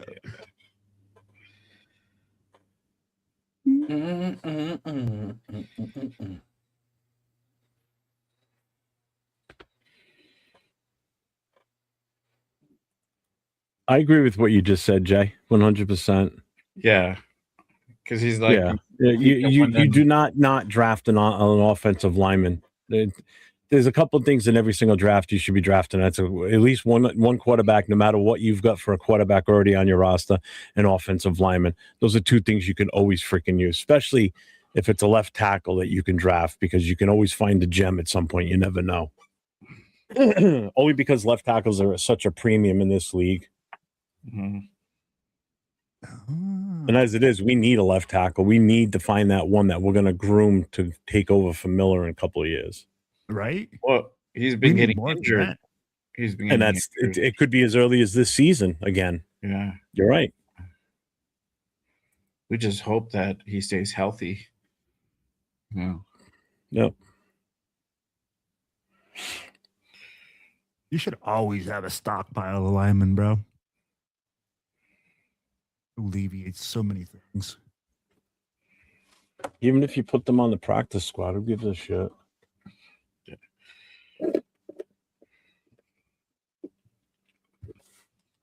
Okay, Paul.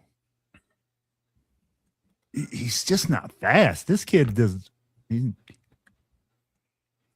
Bam. Okay, goes side. Nice.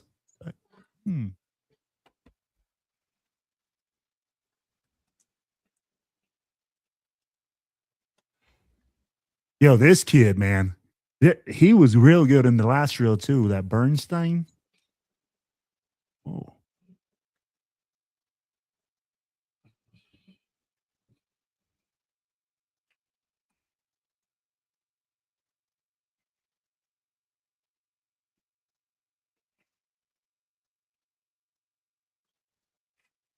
Yeah, that's a Chargers coach out there with the bag on.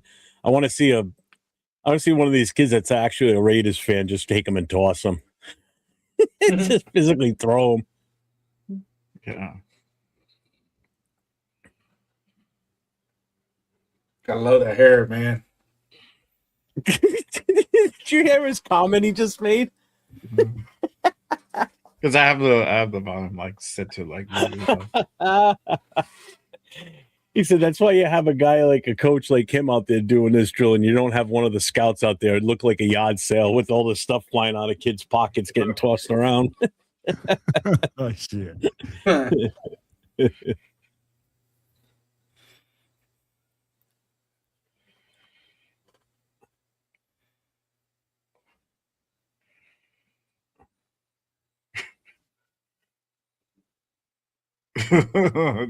funny. Jay, now I know why you like this Carmona guy, bro. Oh, okay. I'm a little bit behind on the feed. Oh, I'm like, Yeah, bro, you look like your cousin. You guys look related. Wow.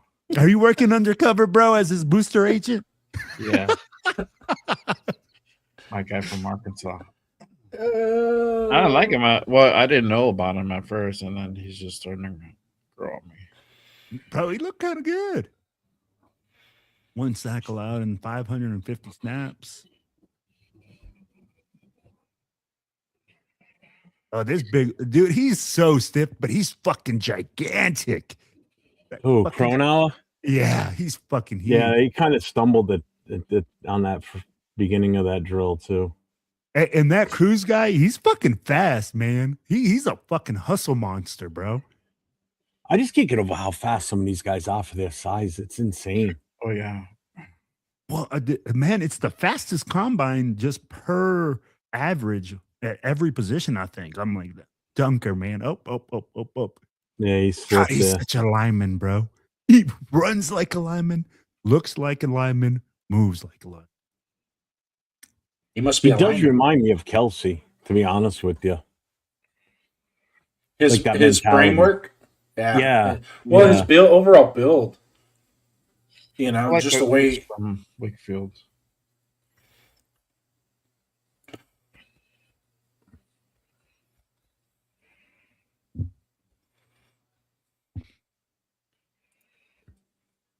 You said it perfectly too. You're right. It's the durability of these guys.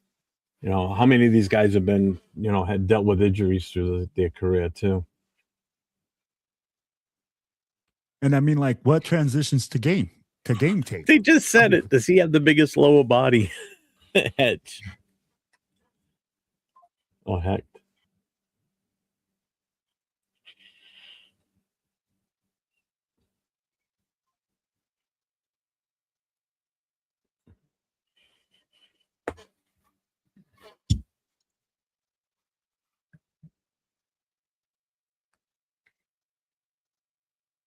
That was a good rep by Campbell right there.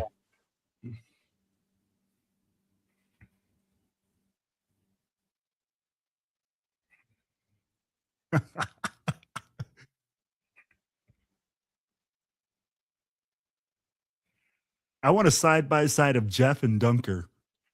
Jeff, I need a picture of you in the 80s. And I need ASAP.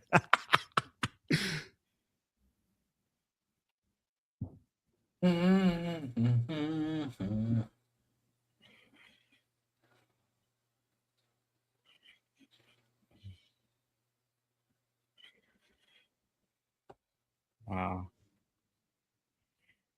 Look at God, the look at his intensity, face, bro. man. That is intensity right there. That is just hate and just. Yeah.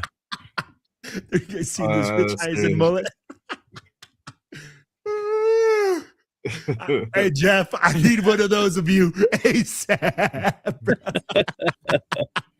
I'll have to find it. I know I do have one. This is the front Jeff party with the mullet for sure. What's up, Francis? I can deal with the losing a shootout, but having multiple games of 100 yards or less must be fixed. Exactly.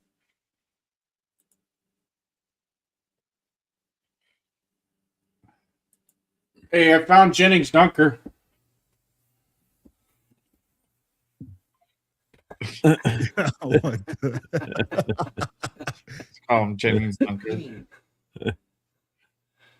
Look at. Just change his name to Jennings Dunker.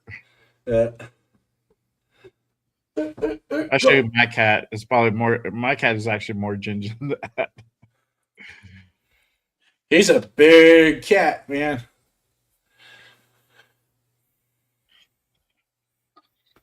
My wife goes to pick him up. She puts his hands on her shoulder, and his feet are down below her knees. Wow.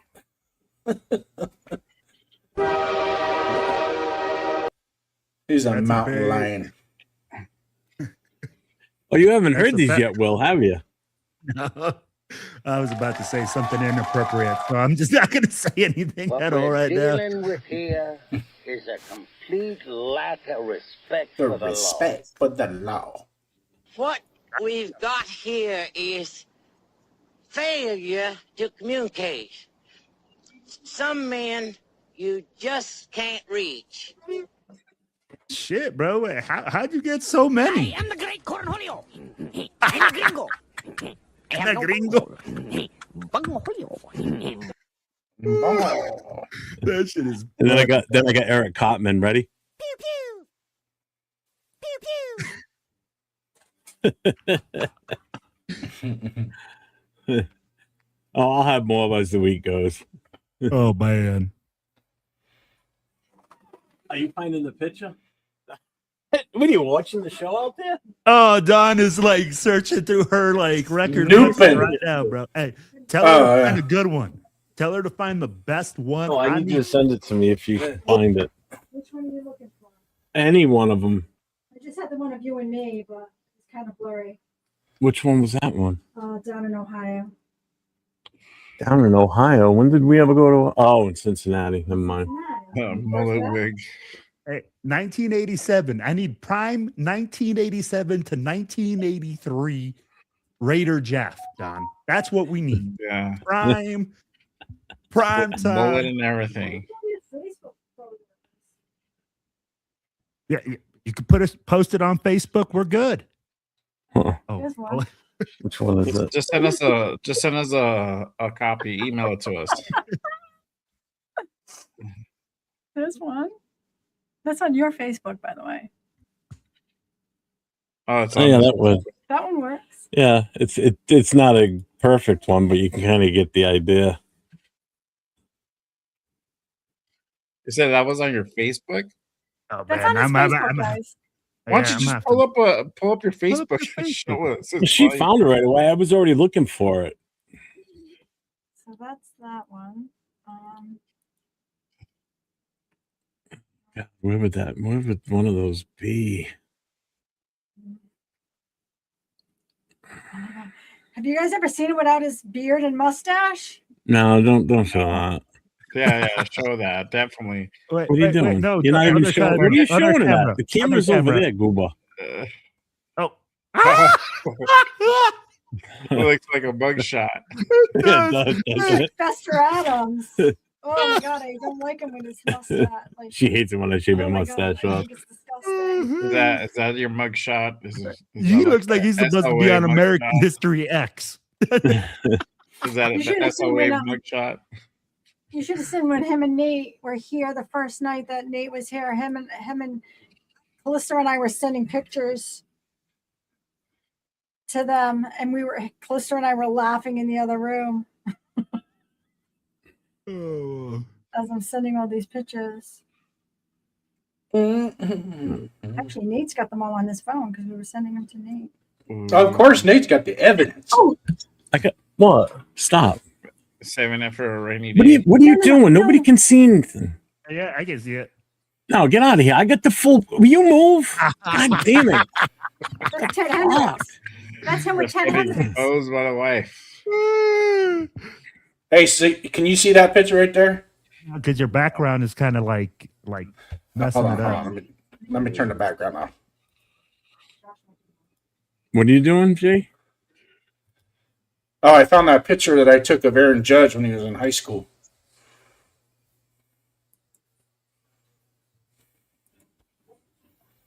I was going through my photos and I found that picture when my cousin was playing high school football. That guy right there standing up, wide receiver. That's Aaron Judge. Good, bro. Yeah, Bueno. When I was still in high school and just out of high school, when I was like heavy into working out, dude, I was a monster. I was squatting like 600 pounds, bench pressing like 3 inch. I was just jacked. I don't know what the fuck happened to me. Called you get married, you have kids. Hey, you know what, bro? Hey, I ain't gonna lie, because there's a lot of dudes that got married and they're still freaking ripped. I'm just like fucking lazy, bro. I got lazy. Well, it depends on what kind of marriage you have. See, like mine on my days off, I took care of my kids. My wife went and shopping and all Hey, that bro, crap. like, hey, I'm sure everybody else does every it, day. you know? I'm just saying, I'm like, yo, B, like some people are just different. Like I got a brother that wakes up at 3 a.m. every day to go So work you ready? out. Here you go. Crazy. Oh, bro, you know what? Let's put that red hair on top. It is a straight out match, no doubt. Bueno, screenshot that real quick. You screenshot it. That was Hey. 19. I need that I've picture. got this. Was that 91? I need this picture. I don't have a ring on my finger, so I think that was 89 when we went down. That might have been I got it. 9, I think. Bro, that is Wow. like. Are you sure you're not his? Are you sure you're not No, related you to guys him? are not- you not yeah, his? Somehow. Were you not cousins? Yeah. Like cousins or something? This guy's 6'5", 319, bro. Holy cow.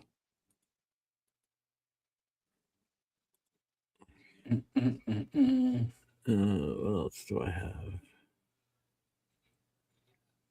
You know what? I like that they didn't put the 40 time on the lineman stats because that's the most unimportant stat for a lineman.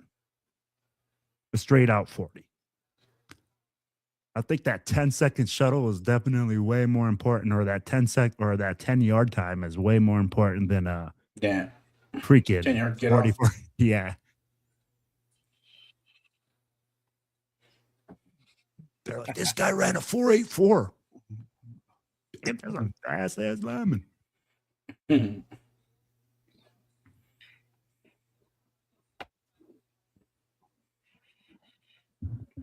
I don't have any any others? Probably which.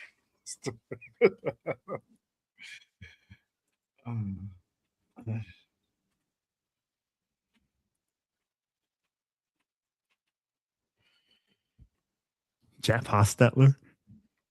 Jeff Hostetler.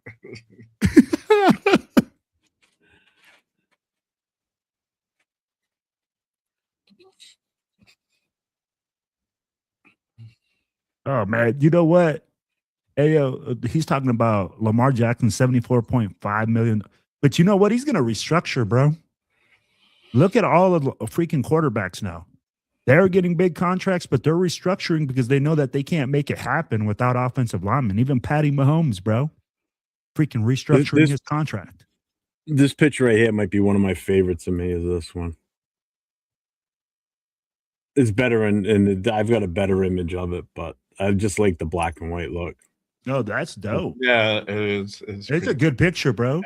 Yeah, Who is that guy? I don't know. Don't know. This handsome devil. Nah, bro, that must be your cousin. Does it look like me? You can't misplace the nose. Well, that's short mustache. Yeah, that's all I could have back then. Couldn't go with full ones. No, that's not AI dipshit. Fucking bueno.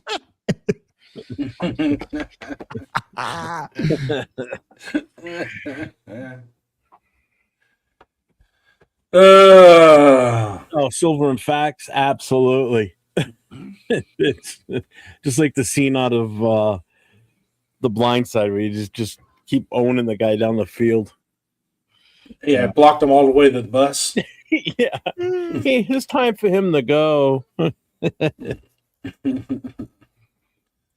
Well, I've like been on the those little receiving black end and of white those, shots. bro. I got them in gear. They look so much better. Have you got?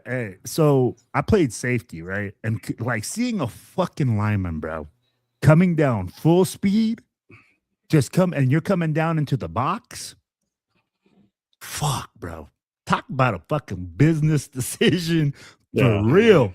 And I mean, like, I remember linemen just used to like, when they're running, looking like fucking unicorns out there, all fucking smiling and shit, just looking for somebody. They're like, oh, fuck, bro. Finally, I'm fucking running full speed to go deck this motherfucker. Jesus fucking Christ, bro. Here I come like a fucking... There is nothing better than when you can blindside somebody, man. It's just such a great feeling. Peelback blocks were the best, man.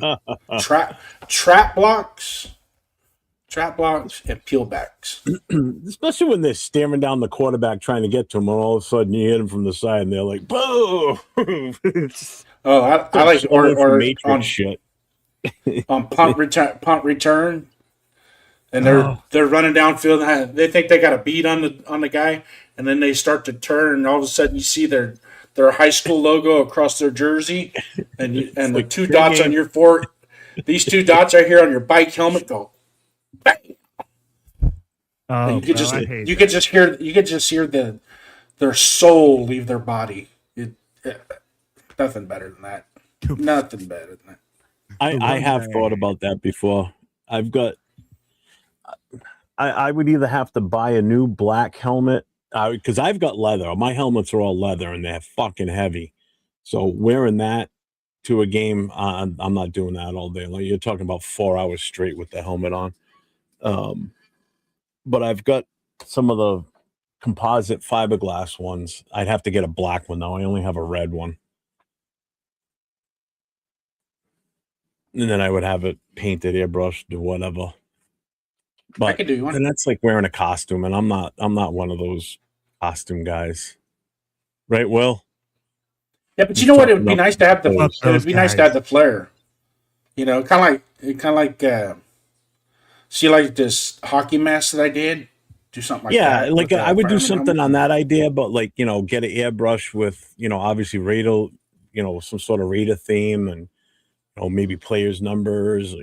I would do something cool with it. But I don't know. I think in all honesty, the only time I would ever wear it would be to a game.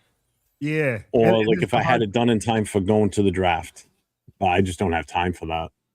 Yeah, I agree with Jeff, and that's the thing. I think it would be cool because, like, you could just wear your fireman's helmet as, like, respect to your people. But it's like, when are you gonna wear it?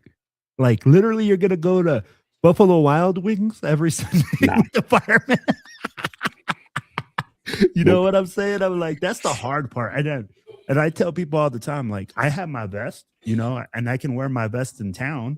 But the first question is, why do you have a Raiders vest? Well, I'm a Raiders fan, so I'm just repping my team. Oh, okay. I could just imagine a fireman's helmet, bro. Going to Walmart on Sunday in Boston. Yeah.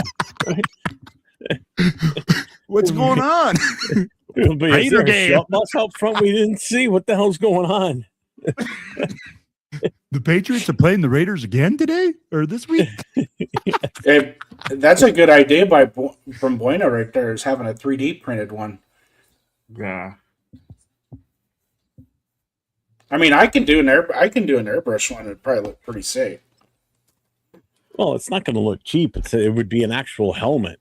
It would be one that I would wear on the job if I was still on the job. Yeah. So it's not going to look cheap. They're not cheap. Trust me. The fuck, I wanna you know get how much a back leather into helmet goes for now? A leather helmet now goes for like $1,000+. Yeah. I bought the one I have now. I bought that in 1990, and I was wearing that up until I got out of it a few years ago, and that only cost me like $250. They've jumped so much. Well, they're all handmade too, so it's a craftsmanship to make those fucking things. Yeah. No, I'm not wearing it on stream. That looked like a complete idiot sitting here with a fireman's helmet on, talking on screen. No, Jason, you're gonna put your cop's hat on while you're on the show? Are you guys listening Huh? to the Spencer Fano You kid? want me to? No. No. Dude, that's the kid I like. Just what he said right now. He's like, they're asking him, "Oh, what are you going to bring to the next level?" And he's like, "I don't know, but I'll take snaps at wherever position you want me to." He's just a kid that wants to play ball. Yeah, bro. He wants to use his God-given ability to play a game that he loves to do. That he loves to play. I love that, bro. I'd be like, when a lineman tells me that, it's like, you're gonna find a spot on this team because you're willing to put in the work. He's the freaking Outland award winner, bro. He's the best offensive lineman, and he literally is just like, "Hey, I'll take snaps wherever you want me to." I think he definitely had the best workout out of any of these offensive linemen so far today. Oh man.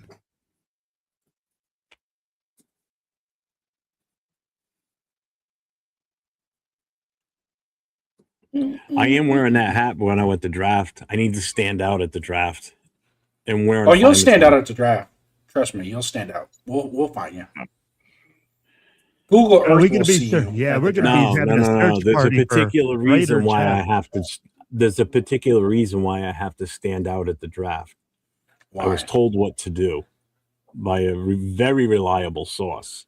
Wow. Because I'm trying to get my ass up into that, where the representatives from the team sit, like, fans. The pit, basically. Oh. And what I was informed is because they walk around with cameras and they just surf the crowd looking for people to put into those places. You don't buy tickets for it. They'll grab people. So I want to get there early enough. So you got to get there. Everybody wears a goddamn baseball hat. I want to stand out. So I'm going to wear that my boonie cap. The one that I used to wear before I got a baseball hat. So I'm going to wear that. I'm already going to have my vest on. If it's warm enough, I'm going to have a sleeveless shirt on. So my Raider tats, everything's going to be out in the open to be seen. So you got to get that silver tooth. Yeah. Put that in so you smile. Dawn bought a bunch of things to put in her hair and, Raider stuff and, little stickers for her face. So she's going to do what she can to help stand out. So that's the whole goal, is you got to stand out.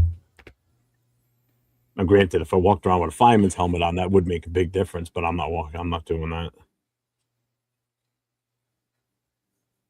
And then I got to jump up on the stage when they come walking out with that card for our first pick and read it first, make sure it doesn't say Mendoza. And if it does, I got to rip it up and run away. Oh, Jesus. Hey, you're going to see Raider So just streaking across the gets them all distracted so he can get the card away. So I have to do recon ahead of time way before the draft actually physically starts, so I can find my fastest path out of there, so I can run. So Jay, how you doing, Jay? Doing pretty good down there, Jay. I'll do my version of my 40-yard dash, 10-yard shaft, 40-yard, whatever. Cool Cam, salute, bro. Oh my God. Hey, I'm gonna have my DVR ready to go, bro. I'm gonna have that there recorded. Don't worry, Jeff. We can get some. Oh, I'll be live, Raider Jeff. So you'll see. You see me running around with this going as I'm running away.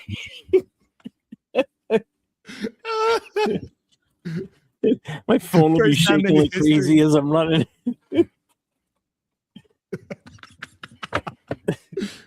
First time in history, somebody streaks at the draft to steal a freaking draft card, rip it up.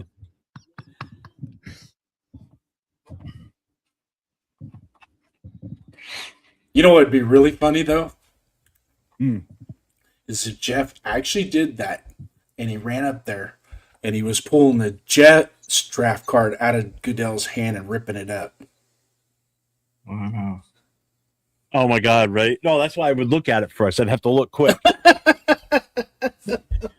So I'd have to run out, grab the card, shove Goodell out of the way, look at the card quick, and if it doesn't say if it says what I want it to say, then I give back to him and walk away. If it doesn't, I'll rip it up and run. I'll be right back. Where you going? I'm going to run down to Seabbers. I'm going to grab another thing.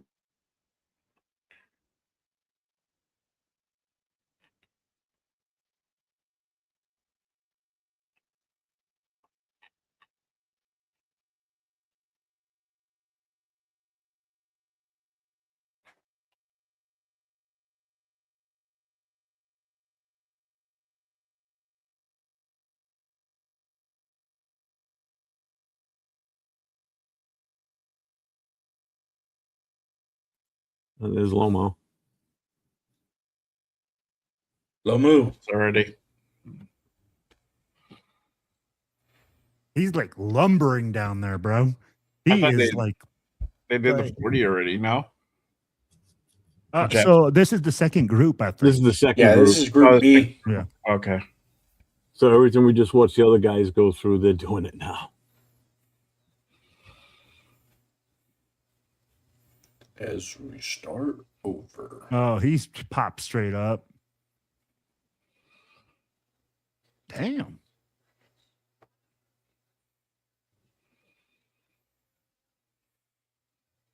Fuck, bro. They're running 5 flats at 300 plus pounds, 6'5". Fano ran under. Is this the one right here, Jason? You Yeah, were talking 491. about? Proctor. Which one? Proctor. Caden Proctor. Yeah, from Alabama. Yeah.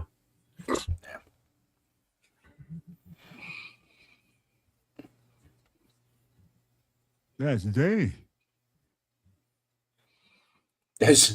Remember him playing against Missouri, man. I saw him get ate up, and I was like, what the hell?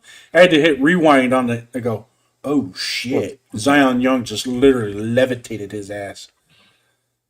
What's up, bro?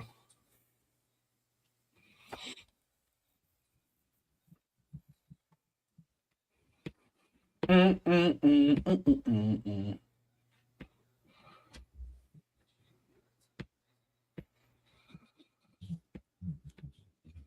right. I'm going to run out and have a smoke real quick. I'll be right back. Yeah. Hey, Jay, you're in SoCal, right? No. Albuquerque. Yeah. Northern Cal? Oh, Albuquerque. New New Mexico. Yeah, Albuquerque, Northern California. Yeah, me and Will are in the same time zone, bro. No, I was thinking North. I was getting ready to say North California before the Albuquerque came out. Apologize. God, Yeah, bro, Albuquerque, look at this Northern guy's California. fucking shoulders. I know.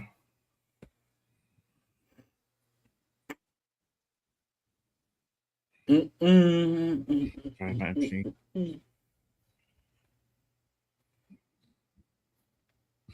What's this? I would, and Jeff had a point from yesterday that that 10-yard split pies that you Yep. really want to look at, not so much the 40 time. It's the 10-yard. Mhm. Yeah, because that's offensive really line. where you're gonna. Yeah, that's really gonna be the telltale. Yeah. Mhm. It's about quickness. Why am I on witness protection, cool cap? Wow, bro. I know, dude.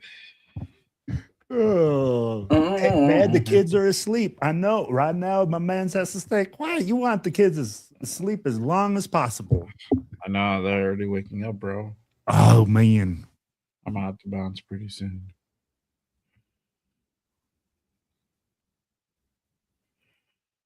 Oh no.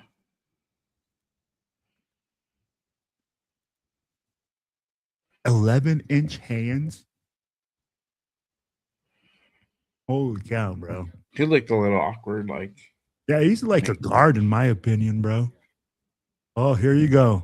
Caden Proctor. 6'6", 5'8", 352. Oh, that is a freaking whole lot of mama Boy. jamma. The heaviest player at the draft.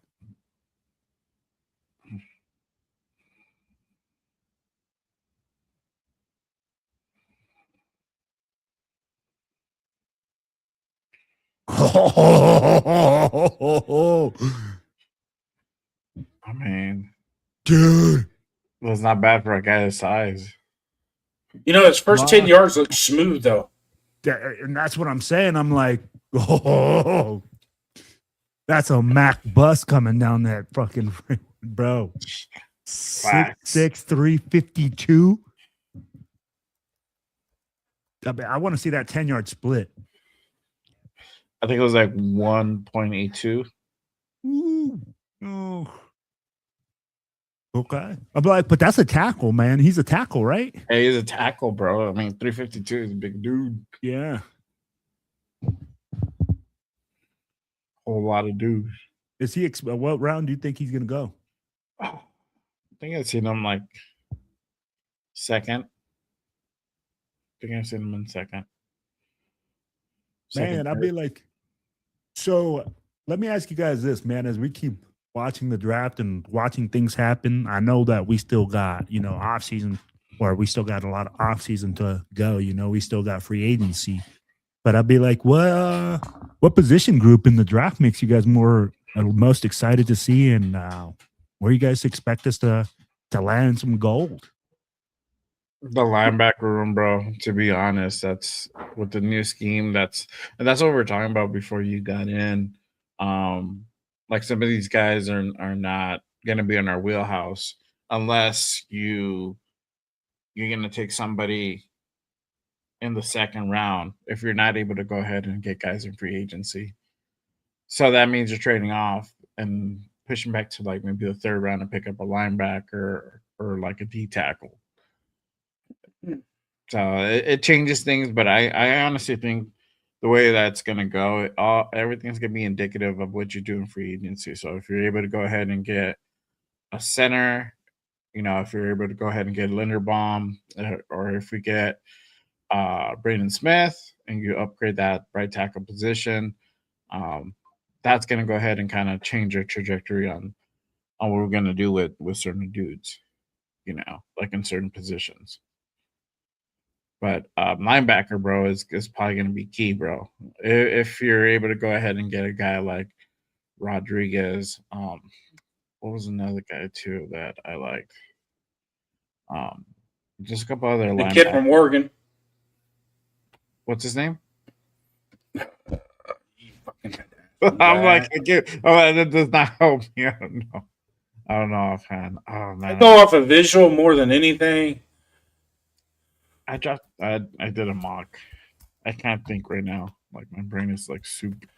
Bryce Bocher. There you go. Okay. He's gonna probably be a mid to late third, early fourth. all the mocks right now, once you get past 45, it is freaking confusing because some that you think might be higher up aren't going to be higher up because of the way the draft boards are going to start falling. I myself think we're going to concentrate on the 3 technique going into the draft in the second round. Either where we're at 36 or we'll try and move up to 25 to 30 and get McDonald from Ohio State or Hunter from Texas Tech.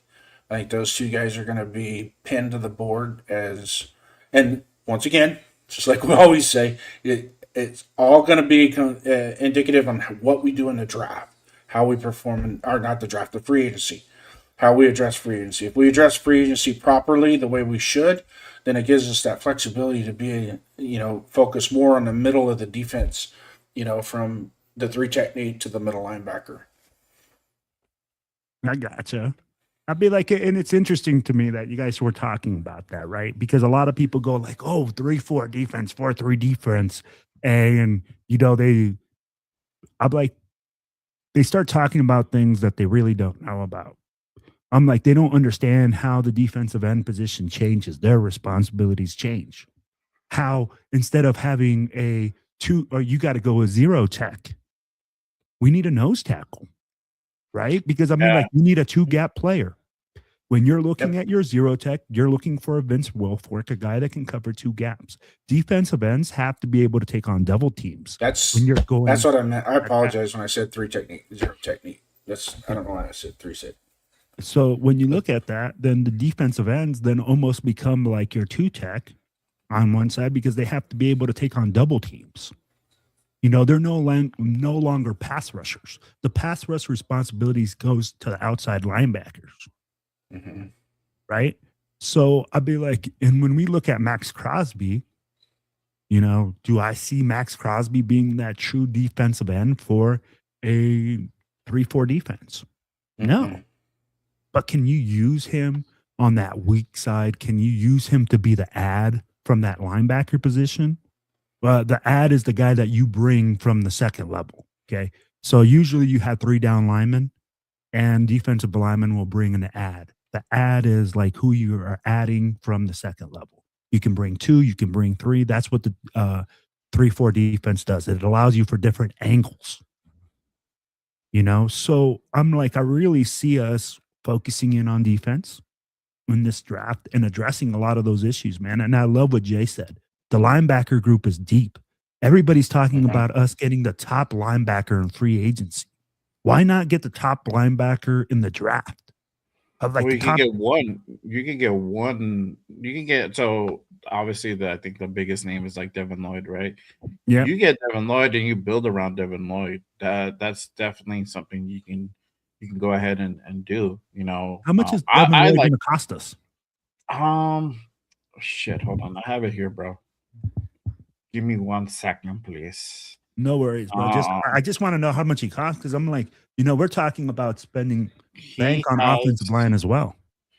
Yeah, but you only need maybe like if you're gonna get an offensive lineman, you're getting a center and maybe a right tackle, right? And that will probably if you get both, that's different. But if you get one of them, it'll probably cost you maybe 30, 35. Just depends what you get for Lindenbaum. I think the center is probably more critical than it is a right tackle position, right? Because GJ Glaze still shows promise, but he regressed. But like we say, how much is that coaching? And how much is that like his actual skill set? Could it be just coaching that can fix that? I don't know. We'll see, right? Because now we got Denison in the building. But to answer your question, Devin Lloyd market value is about 20. Okay. It's about 20. I know, and I agree with you. I love what you just stated, Jay. I'll be like, if we look at it, like at 20 million, and if we're looking at Lindenbaum, but that's 55 mil right there. 55 mil, we still have to address corners. We still have to address so many other positions, right? But you're most likely gonna go ahead and re-sign Stokes, and we still have Darian Porter there on year Correct. 2. Yeah. And you can draft another corner if you wanted to. The corner class is cool. It's not like super deep, but it's not like scarce either. It's not shallow. But yeah, and we need a nickel. And did Cameron Richardson actually regress, or did he get in the doghouse last year? And that's a great question. I'd be like, so many questions right there, man. Jason, I'll be like, when we look at it, it's like, man, what was coaching? What was the players? I'll be like, but that's the same time, isn't that Spytek's job to figure out? Well, you just wonder if Spytek is going back over watching more practice tape than he is game tape with some of these guys, because they're not a whole lot of game reps, but there's a lot of practice reps with these guys. Absolutely. You know, look at the first 10 weeks. We were still at practice, according to Pete Carroll. And the biggest witness to that is Robbie Leonard, which is now the defensive coordinator, who has a big say on how that thing is going to run, because he was there the whole time. He was and there Joe the whole Woods. time. And Joe Woods. And Joe Woods. Yes. And Joe Woods.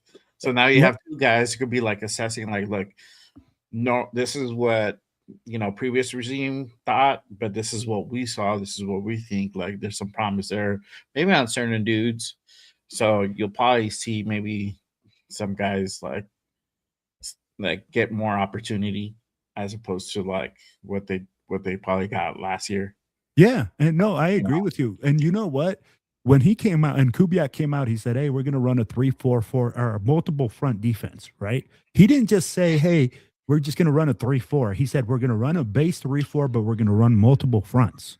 Yeah, I'm like, and that's where I was like, okay, what they're trying to do is create havoc by you not being able to prepare, bro. All you have to do from a 4-3 to a 3-4 is basically move that 3 tech out to a 7 tech, and then you bump out that defensive end to be an outside linebacker, and you're in a 3-4 set. A lot of people don't know that. We used to do that because we run a 4-2-5 defense that like hybrids out into that when we want to run a 30 package up front. Mm-hmm. So I'll be like, man, I think Robbie Leonard's going to come with something different, but I think we need a nickel.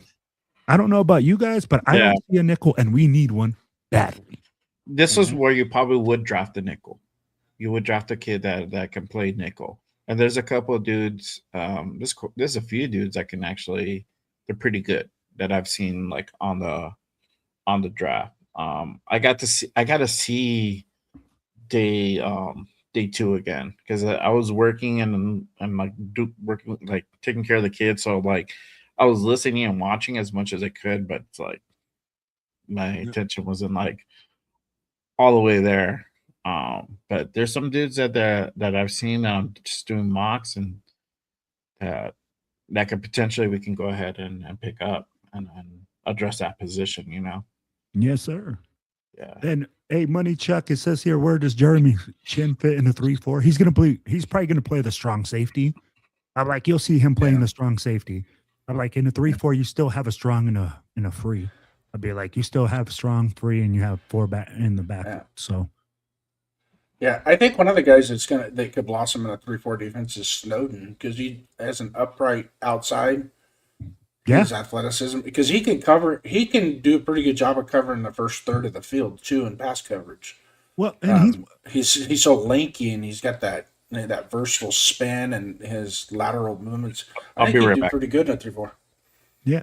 And like when you talk about Snowden, right? Like what I like about it is if we do put Maxx Crosby at that outside linebacker spot and Snowden, but when you go and you actually go from a 3-4, you can send 5. The 2 ads from the edge. That means we got one-on-ones across the board. Mm-hmm. And Snowden is an excellent pass rusher. So is Maxx Crosby. Mm-hmm. I'll be like, those are the things that you can do, right? And those are all the little nuances that Robbie Leonard's going to have to find out how to use these guys, how to move them around, how to create mismatches.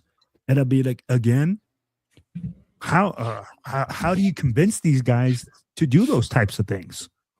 I'd be like asking Maxx Crosby to move from a defensive end that has to go from going single team to taking on double teams, or does he want to bump out to outside linebacker in a 3-4? So where we would probably be lining up for an inside linebacker Mike. Don't forget Josiah Trotter right around that early third round as well. If for I've some heard that reason name. if we can't get Jacob Rodriguez, Josiah Trotter. Trotter from Missouri. Trotter's had a good combine. Yeah. Yo, He's related to Jeremiah Trotter, but that's probably where you heard it. I want to know His this. dad. You probably heard his daddy. His daddy played football. Bro, But those if two you watch him at Missouri, his only weakness was covering the middle of the field. He had a difficult time covering it. But as far as a downhill side to side linebacker, he's pretty good. He's an in the box guy. Yeah. Bro, hey, I'm gonna tell you something. Those linebackers out of OSU, bro, I don't know what they're feeding those monsters, but 6'5", a 43-inch vertical, and can run like the wind, bro. No. I hope if we make an investment, I like Jacob Rodriguez. I think he's had a great draft. I think he's a great leader. But if we don't have a shot at him, give me Sonny Styles, or I think that's his name, right? Yeah. From OSU. Give me one of those two guys. If we take a shot with Devin Lloyd, I can see something happening special at the middle linebacker position for the Raiders for next year. Mm-hmm. Because you have to be able to cover. I'd be like, and I'm going to this, Jason. At a 3-4 defense, those guys have to be able to cover. Those middle of the field guys drop back in coverage. They cover those spaces. Oh, nice run on like Slaughter. you have to be thick because you have to come downhill. You have to be able to take on a double team. So it's going to be interesting, man.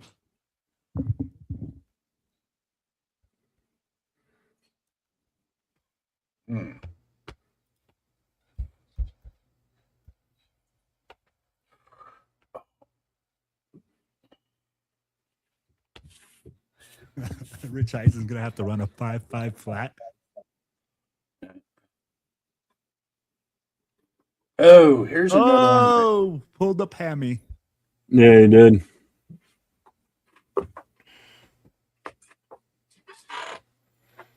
That's something we haven't seen a whole lot this year. Last year, it seemed like every other person that ran a 40 pulled their hamstring.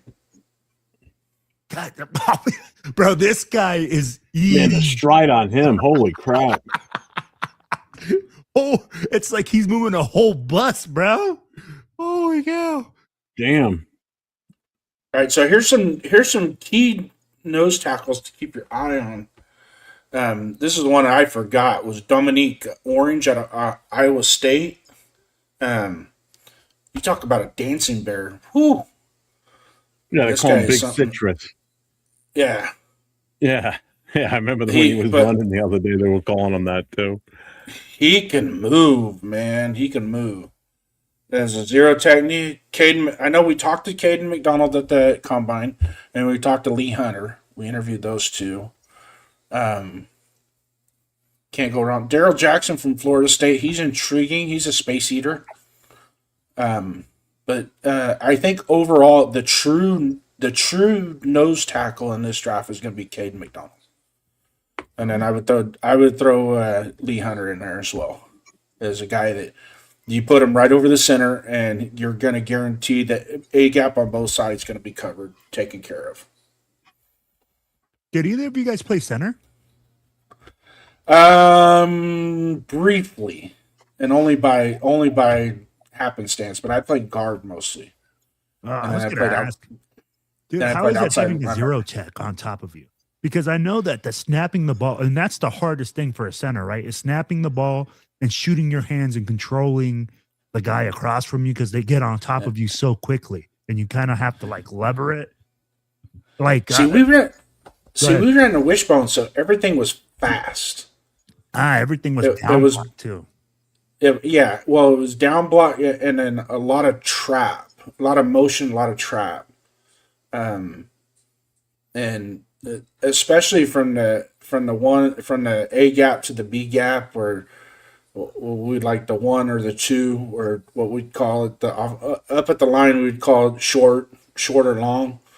But when we were in high school, I don't know now, but when we were in high school, a lot of schools ran what was called the 44 defense. There was no 3-4-4-3. It was 44. You had 4 down linemen and 4 linebackers. Yeah. So, because there was a lot of, especially out on the West Coast, a lot of people ran the veer. They ran triple option, wishbone. I'm trying to think of what they called that offense that Escalon High ran. It was just, they only had like 5 plays in their playbook. That's all it was 5 plays. Was it like belly series? Did they run a belly series? It was basically the quarterback looked like Cinderella when you would take the snap, and you just had to guess which one of the backs was getting the ball. Whether it was the wing tee, wing tee. Yeah, the gun wing tee. Did they run the wing tee or the gun tee? Because you can run the wing. gun tee. Nobody ran shotgun when we played. No, it was all under center. It was all under center. There was no. And we didn't block with the palms of our hands. We blocked with our forearms, as you can see. I don't know if you can see it. See that big old the chicken wing? What is it like? The chicken wing? Can you see that big old knot right there on my forearm? Oh, bro! Everything was this way. Yep. This way. Throw the hips. Yeah. Throw the hips. Jason, you crack me up. Or as my coach would say, "Hey, God damn it, don't get your brother into him now." I'm like, hey, we have this old coach, Jason, like old as fuck, like probably dirt. He does that shit. He tries to teach the chicken wing, and we have another offensive coach that goes like, "Don't do that shit." They're like, "But coach, he tells us to do it," and they're like, he's 100 years old, dude. This guy's like 86, still coaching. So he goes like, and then you guys like get hip to hip, right? And then you guys move next level. Yeah. Yep. Very seldom, because we wore the MMA gloves back before they were called MMA gloves. Okay. So the palms of your hands, were exposed, and then just had the bands across your fingers that held the gloves on. And then I had the pads across your knuckles and across the back of your hands, and it Velcroed. You lock it in with Velcro. And then forearm pads. I eventually had to get forearm pads because I was tearing my forearms. Ah, man. Good Lord. But yeah, we use our forearms, our shoulders, our helmets. We actually would drive the sled with just our helmet, our face into the sled. Drive the sled. It's so crazy that you're telling me this because coaching has changed so much, bro. Since then, people are like, well, see, if back then the coaches would get arrested for child abuse today. Yeah, bro, hands down. Some of the hits from back then are not even legal now, bro. Oh, that's just from the coaches. The coaches, it was nothing for a coach to punch you. Now it's oh my God, he punched it. Nah, it was almost like a rite of passage to get socked in the face mask. The only time you got socked in the face mask is when you was fucking up. So I try to avoid fucking up. Actually, believe it or not, we were playing East Union. And I set a block. We ran a draw. Yeah. And basically, because we ran a wishbone, but we threw out of the wishbone. We would actually throw the ball at least 15 to 20 times a game. It wasn't like we didn't throw the ball. And so we would, after a couple passes, as a matter of fact, our wide receiver was number 6 in the state in total receptions that year, my senior year. And you usually have one guy like that on those types of offenses. He was like we call him Bolitnikov Jr., man, because he just caught, and he'd wear the tape. He'd take his tape and turn it backwards and put it on his wrist, so he had the sticky on the inside from the tape, and he just caught everything, man. I mean, and he wasn't like blazing fast per se, but he would, for some reason, and he looked like Fernando Mendoza when he ran. He was clunky, but man, he'd get away from people. It was We amazing. had a guy like that, man. We had a guy but he was big, dude. He was like 6'2", 225, play tight end for us. That's Holy about cow. what Darren was 6'2", 6'3", about 205, 200. Dang. And he would just catch the ball. Our freshman year, last play of the game was tied, right? When we were playing freshman football. Never forget this. He catches it. We're just going to throw a 10-yard in route. He's one-on-one on the outside. Just throw a 10-yard in route. Real easy pitch and catch type play. And the receiver went to jump the ball. He snagged the ball out of the air, spun back around, and there was nobody in front of him. 40 yards down the sideline for a touchdown. He said the hardest hit he took was when I hit him in the end zone to celebrate. He goes, I turned around with the ball in the air, and all of a sudden you just plowed right into me. Bro, look at this guy. Hey, what do you guys think about taking a shot on a center in the draft? Maybe in the fourth. Picking up a center. Maybe in the Yeah, like if we maybe don't in the get fourth. Tyler Lindenbaugh and they don't like JPJ, like to play center. Well, I know, if they don't like JJ at center, bro, then you got to pick up a guy like in the second round, yeah, second or third. You got to pick him up high. If they don't get Lindenbaum, but they're gonna test out JPJ, I would still get one. Then that's kind of when you move a little bit back on picking up a center. Then fourth, fifth round, you can go ahead and get one. Somebody who's been doing it for a while, you know. No, I agree. I'd be like, because everybody keeps saying, "Oh yeah, we're gonna get him." I'm like, bro, that's not predicted. I'm like, it doesn't. He could just say, Well, you hey, throw enough money at it, I'm pretty sure you can get it. But how much are you gonna a lot to it. go through? Yeah, how Yeah. much are you willing to pay? How much is the team willing to pay, essentially, for Linderbaum? Because after I would that, not be surprised to see Spytek throw 22.5 out there to get him. oh, dude, it's gonna be I'm thinking Oh no, north of 30 million. He's at 30. Yeah, starting rate Oh. is like 28, 29. Holy moly! North of 30 million. We're at, So we're you're at like 35 for Lindenbaugh. 35, 36. For Lindenbaugh. Ooh. That I'd be like, and I agree with Jay. It's going to be about 30 to 35 million dollars. Mhm. That's more than a left insane. tackle gets. Yeah, but you would bring him on a multi-year deal, I think, at that point, 2 or 3 years contract. I'd rather go for a rookie. It would make sense and more to like it would. You get that. I get the point of getting a center, of drafting one, but you're getting your experienced guy. Yeah, that's an expensive get. That's an expensive, but you would keep him here for a while if that's. Well, you better hope you better. investment. Yeah, you better be able to sign him to like a 4-year, 5-year, 4-year, whatever. Well, 3, like 2, 3, 4. I wouldn't probably go 5. I think I'd go 4 just so that way I have that money freed up when Fernando, or if you do draft Fernando Mendoza or whatever quarterback, you got that 5th-year option. Then you got that money to re-sign. Mm-hmm. But hopefully your quarterback has developed enough by then that he Yeah, can, that's not enough, Duncan, at all. The Right. downside is Duncan, bro, that's like Happy Meal money right now for him, bro. That he's Well, like, again, it's also we don't know what Baltimore offered him too. oh, they're coming in heavy from what the reports are in, bro. Yeah. Oh, they're gonna offer him what they're basically offering him. They're pricing him out of everybody else's range. Yep. Which is a smart move. If you have that much faith in this guy, then yeah. What's up, Daniel Barry? Welcome in, brother.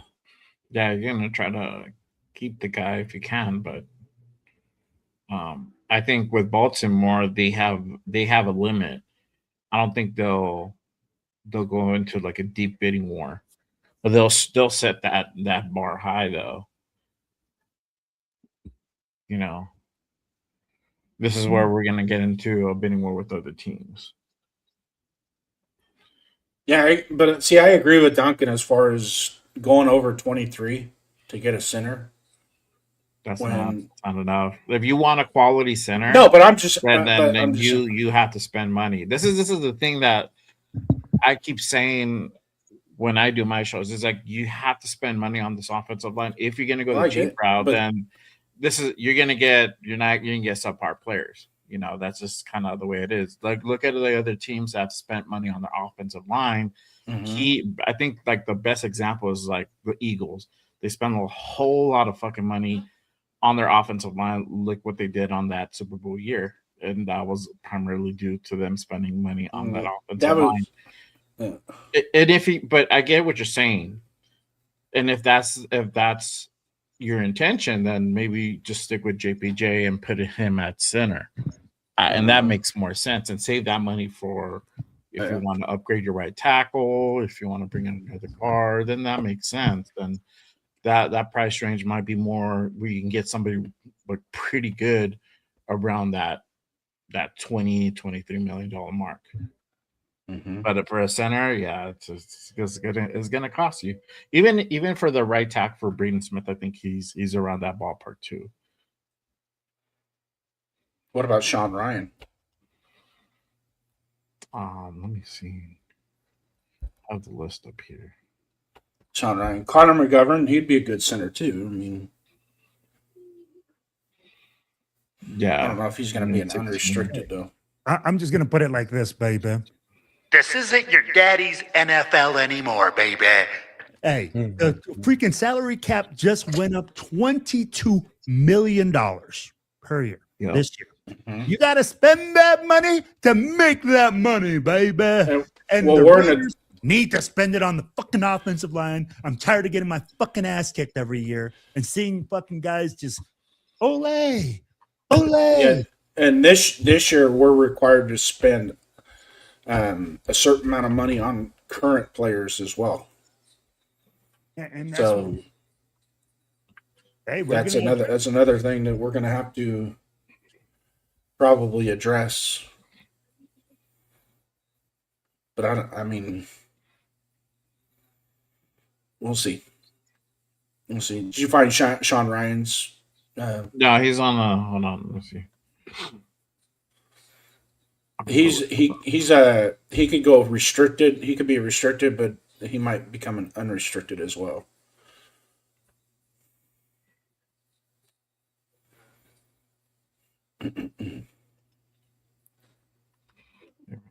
Right.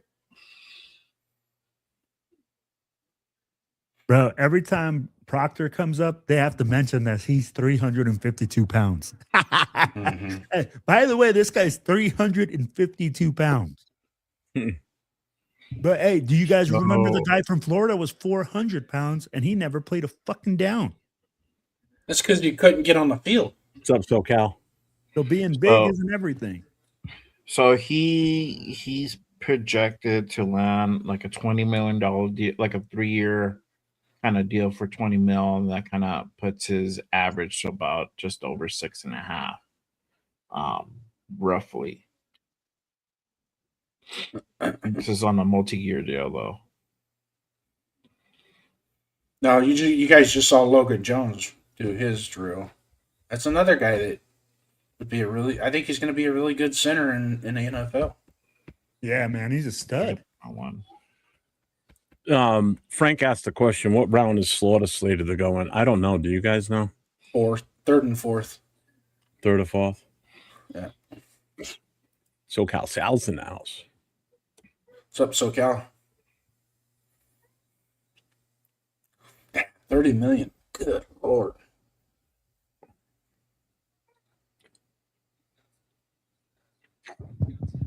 I think if we had the salary cap and we had, let's say Rodgers and Grant were definite, like no questions asked, definite with JPJ, then I would say I would probably take a chance at it. But not knowing exactly what their progression, their ascension is at this point, it's hard to spend all that money on just a center and not be ready to recoup some of the other positions as well.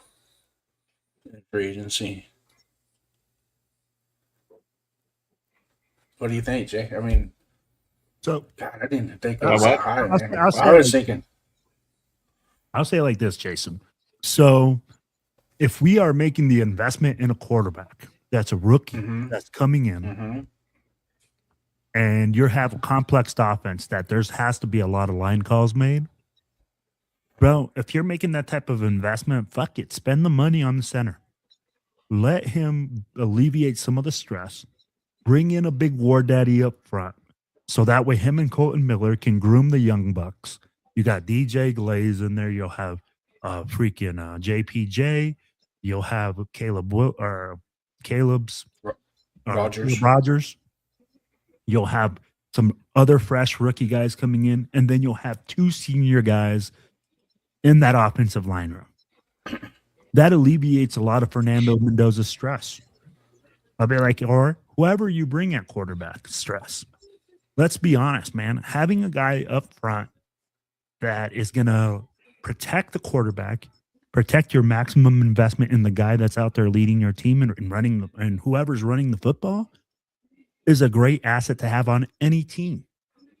See, that's a bigger factor to me is getting that running game established. More so, I don't really care who's the quarterback. We invested in a number 6 pick last year that we need to uncork. Well, and that's why I'm saying this. And I mean, if you really think about it, the center makes all those line calls. He's making adjustments. He's making it. Hey, he sees it up front. Fernando or whoever you bring at quarterback, if you're bringing in a complex system, it makes it easier for them to learn when they don't have to make those line calls.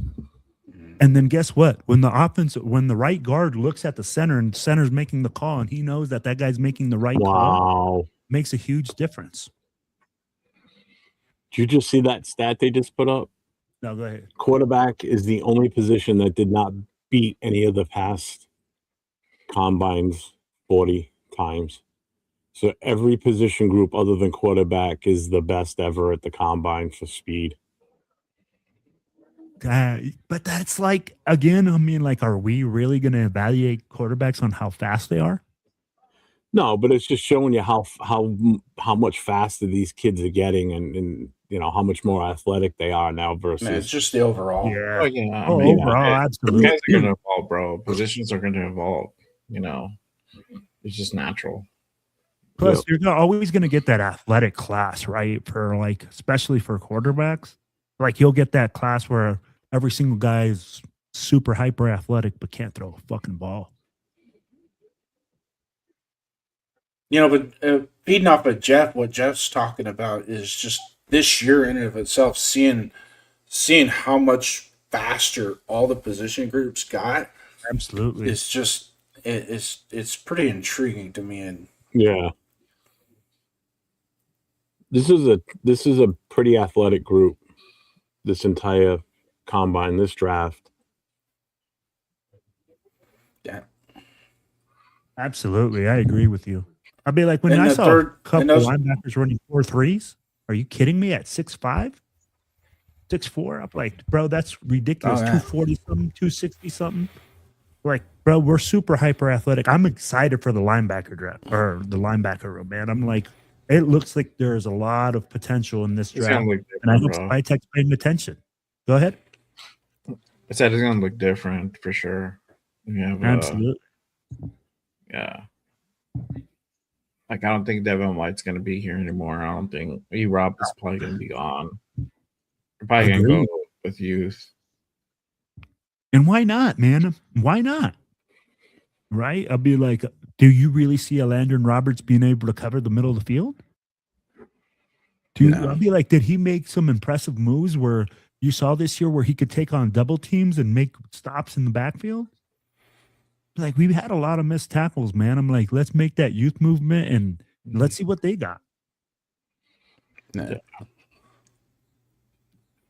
Yeah. Roberts his best play is shooting a gap, hitting a clean gap. And that usually requires. But if he's got to fight off a block, or whatever, he gets eaten up a little bit. And that's honestly what you need from your 2 linebackers and the 3-4.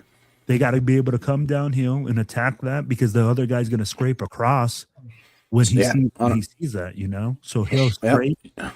So he scrapes, that guy fills. Bad. I'm like, if you can't fill, that guy that's scraping's fucked, so it doesn't matter. Yeah. All right, guys. I'm gonna have to dip. Kids are up. I'm gonna try. I'll try to go. Yeah, as soon as this is over, we're out of here.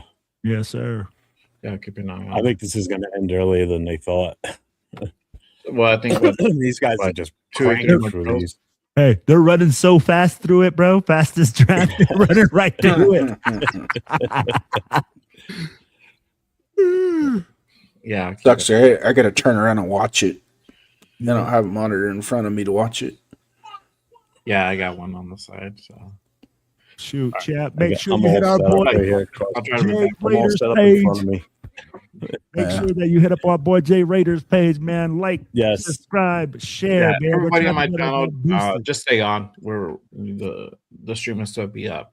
Just I got Before you go, Jay, what do you got coming up? Make sure everybody's aware. tomorrow I'll probably just do the Raiders Unfiltered tomorrow afternoon around 5. So make sure you guys go ahead and pull up for that one.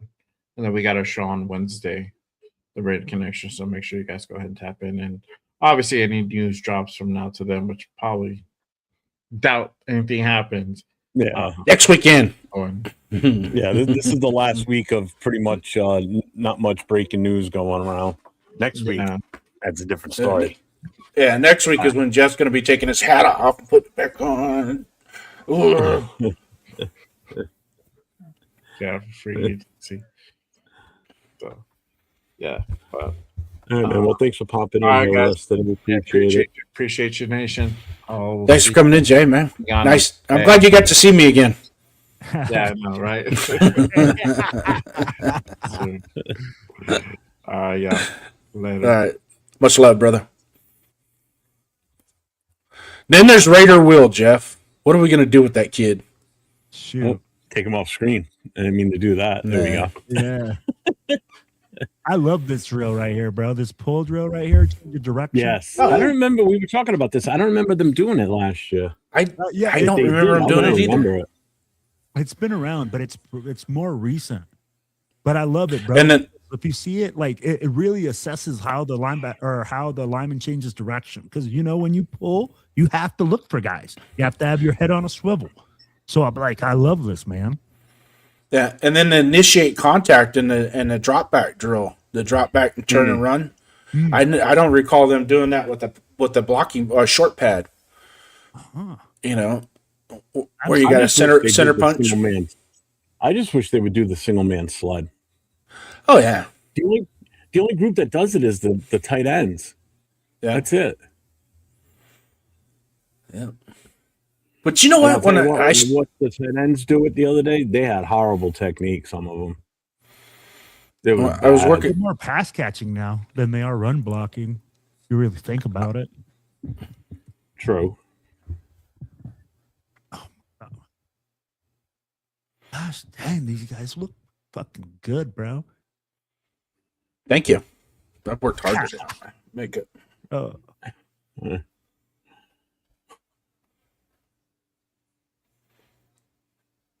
of liking this Logan Taylor kid now too. Bro, the level of intensity on the look when you see a lineman block for 10 yards is fucking like they're running a 40, bro. It's like, Yeah.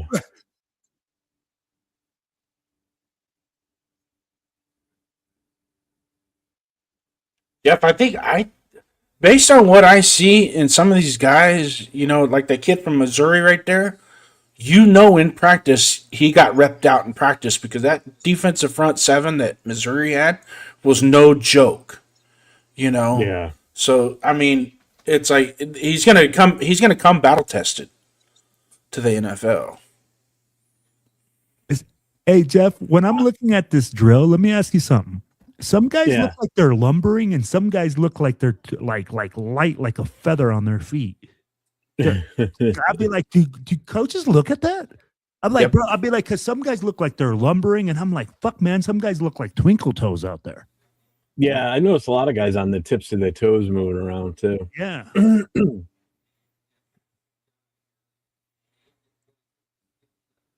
Gosh, Oh, man. I'm surprised there's not more Texas Tech offensive linemen offense. based on what they have to go up against in defense, their own defense in practice and shit. That was the one. That was the one Achilles heel of that team was their offense. I think if they had a better offense, they would have went farther in the playoffs. Yeah, you can only go so far with a defense like that. Yeah. If you don't have offense putting the points on the board, you can't count on your defense to do it. Yeah. Yeah, great value said it right here too. He says different body types move differently. Yeah. Some people are going to be more proportionate between the shoulders and their hips, their butt, their thighs. Yeah. It just depends. And also, too, you take people like that Ichinor from Arizona State. He played basketball. That was his sport. Was basketball. You take some of these guys that played soccer and then they transferred to an offensive line as an offensive lineman. You can already tell that they're nimble. They got that, that in short space, they're just a dancing bear to where they're constantly moving. And, there's no dead spots in their game, Yeah.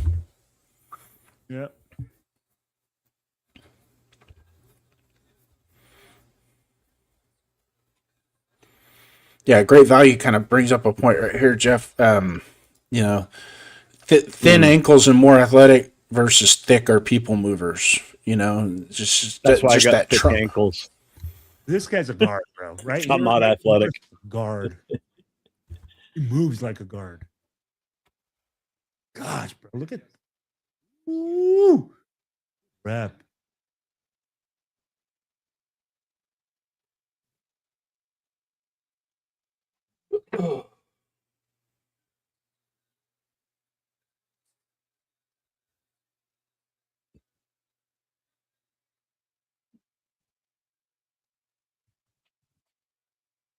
So, hey, can you take this with you when you go back? Bro, oh my, hey, did you see that punch? He just punched the hat straight off the coach. Holy smokes. There was one thing wrong with that punch, though. He was extended at the point of contact. You want to make that punch a little bit tighter, a little bit closer.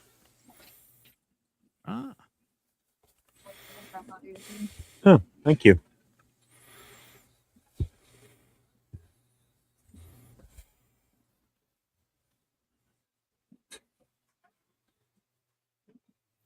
I'm a Jake Slaughter fan, just so you know.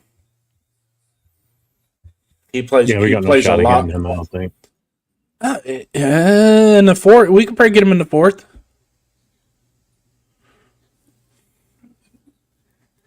Where does he play? Center. It's probably one of the better centers in this draft. He's projected right. He's projected right now in the fourth, but he could be a late third rounder. I'd be like, if you don't get Lindenbach, why not? Yeah. Right? You look at it in the fourth round, could be a possibility. No.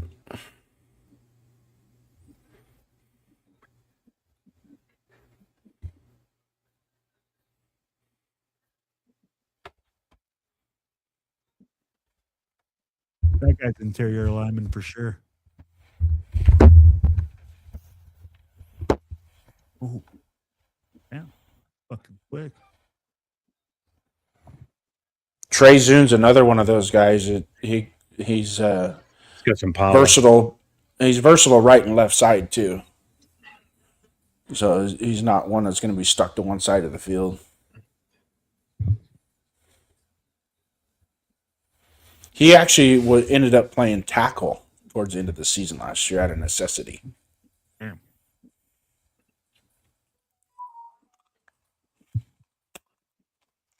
I wonder if that's the wife calling me and saying she's made it. Watch this, bro. Like, and that's what I want to see. Like, I love looking at the coach's reaction when they get punched, because that's going to tell you, like, hey, how hard that guy punches. Like, what's hey, up, Tanner Jack? Is he really shaking up that guy or what?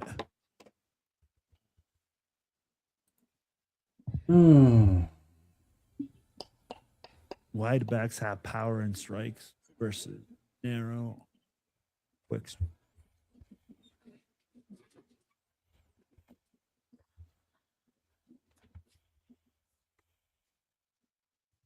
So what do you guys got going on this week, man? See, my wife's at Disneyland, so Okay. we'll start there. So you're I have the whole bed to myself when I go to bed at night, so I'll be able to sleep on both sides of the bed at the same time. So life is good? Yeah. Yeah. Oh, She usually comes back happy, so that's what helps. Hey, happy wife, happy life, man. Yeah. Yeah. One coffee down. Jeff, what you got going on this week, brother? On to the next one. He'll be drinking Dunkin' Donuts this week. He drinks Dunkin' that's a Donuts on a guarantee. daily basis. Yeah. He's on the 5 bucket challenge this week. 5-gallon bucket challenge. Yes. Well, I got the show with you Tuesday night, Will, and Leo. And then Wednesday night I had the connection with LV Rated 10 Jay, who was with us earlier, Leo and myself. We may have a special guest on Wednesday night. Ooh. You shall have to tune in and see. And then Thursday night, Nate and I, and then Friday night, I got my No Huddle show. And then Saturday night, you've got us two schmucks, myself and Jason on Radio. Why do I got to be a Nation. schmuck? I said we're schmucks. I didn't say you. I said we. I grouped us together. Why do we have to be schmucks? I don't know. I think we're the best combo going right now on YouTube. I will highly agree with that. Shit. I may be biased, but Chugs and Minch ain't got nothing on us. oh no. They got nothing. In First fact, of all, all those subscribers should unsubscribe to that channel and subscribe to our channels. To what? If you want good quality information, join us. What Saturday night, Raider Nation Voices, where you can call in and make your voice be heard. fucking Jason. That was fun last night. We had a good show last night. That was really good. All three of them have been good. Oh, and it seems like it gets a little better each time. Oh, the call-in show? Yeah. That's And the funny. good part is they can't hear me talk, so I can say whatever the hell I want. So when you call in, Will, I can smack talk you to the ground and you won't hear a thing. Oh, shoot, bro. Don't you worry there. I'm like, I got it covered. I'll be taking your emojis away from you.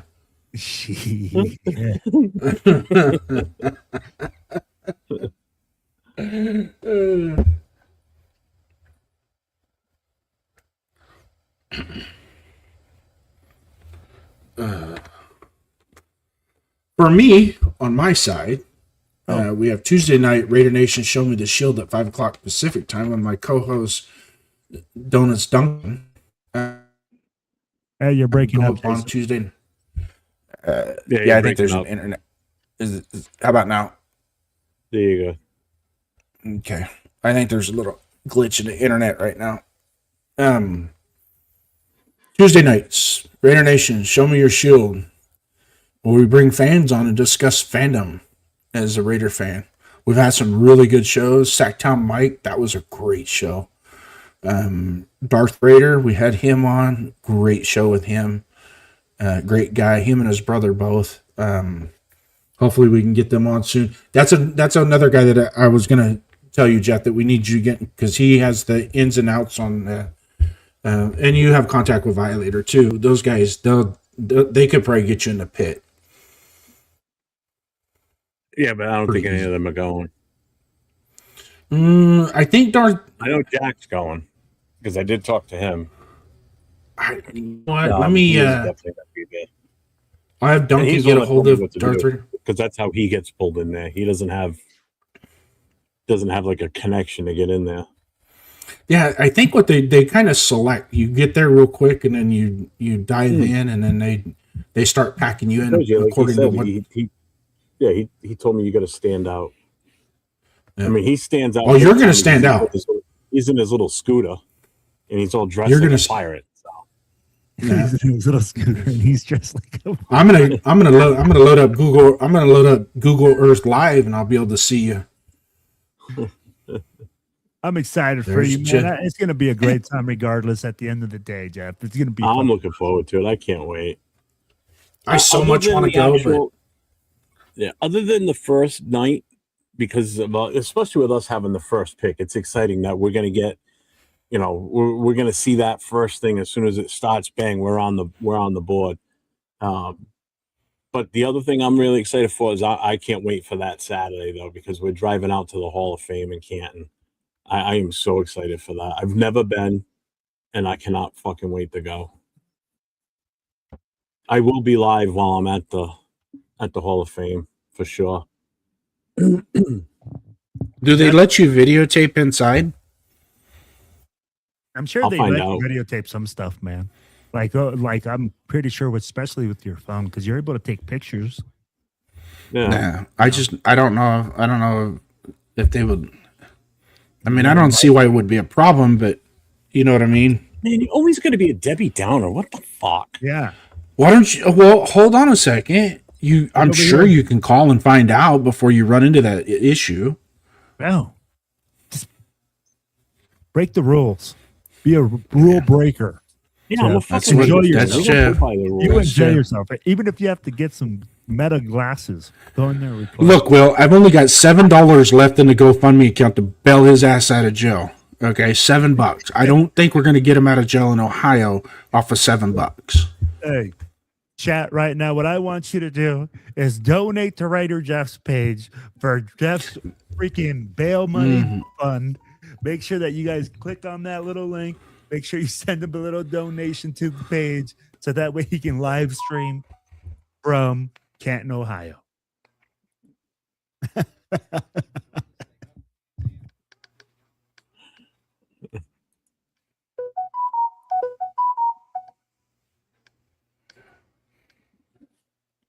Just draft 15 offensive linemen.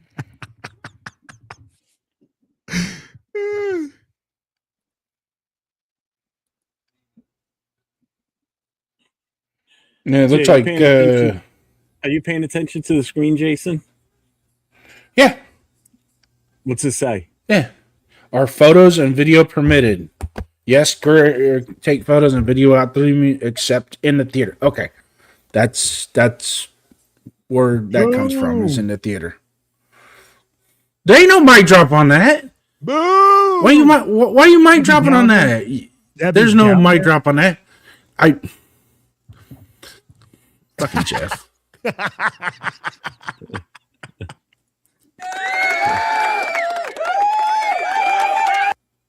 What we're dealing with here is a complete lack of respect for the law.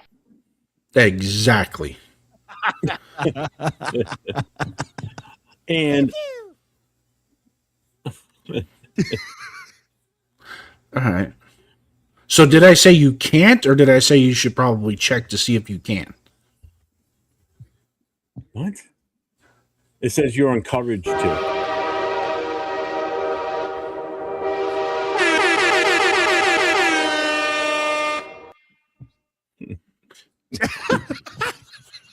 Jesus, just like fuckers.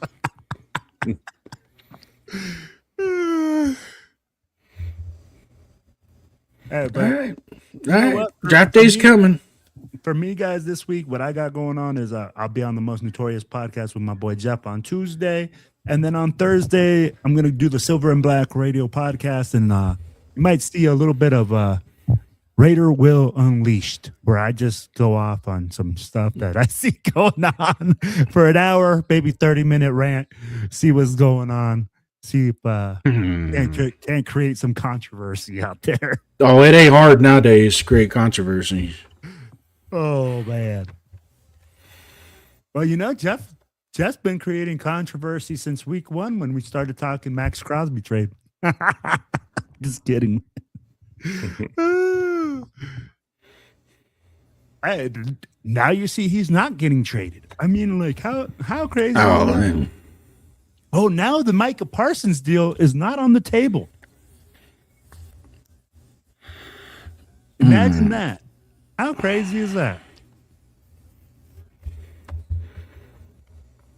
Oh, wow. The Pro Football Hall of Fame and the Rock and Roll Hall of Fame, they actually have combo tickets you can buy. so you can go to both. Oh wow, Yeah, I didn't know that that. sounds interesting. They have also a bag policy. They have implemented a strict no bag policy. Visitors may carry small purses, handbags, fanny packs, or small crossbody bags. So that one that you wore to Philly, you'll be able to wear that. Hey, Just gonna be see, rocking that fanny pack. Hey, I want to see Jeff with the mullet and a fanny pack. Boom, boom, boom. Because I'm gonna need you to carry like my earbuds, You my need mic. me to carry. How am I gonna carry all Wow. that stuff with no bag? I can show you where you can carry. That was rather rude. Damn. Well, it looks like you're carrying the bag. I'm bringing the bag with me. Just bring the mullet with you. It's right Just here. bring the mullet. The bag's right here. Oh my gosh. Give me a kiss. Somebody's gonna be going to the Hall of Fame in a stroller. No, in a body bag. There we go. Get it for free then. No, because it's supposed to be a small bag. Wow.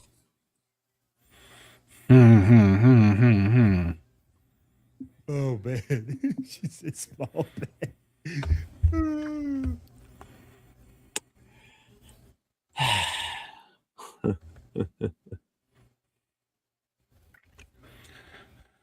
All right. Last drill.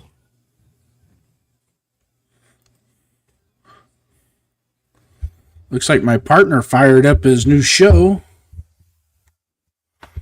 Which partner? Donuts Duncan. He's rocking Shop Talk right now as we speak. Shop Talk? Yep. He wants to do his own show on Sundays. Let me see. I think he has Darkside with him. He's live right now? Yeah, I think so. Hold on, let me double check.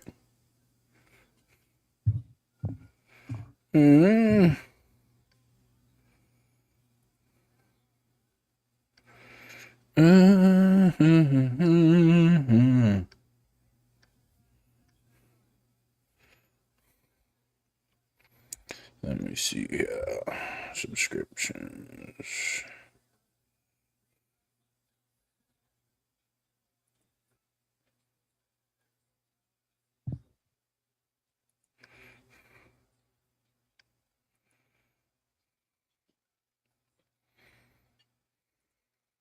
I mean, obviously, watching them play, it's hard to.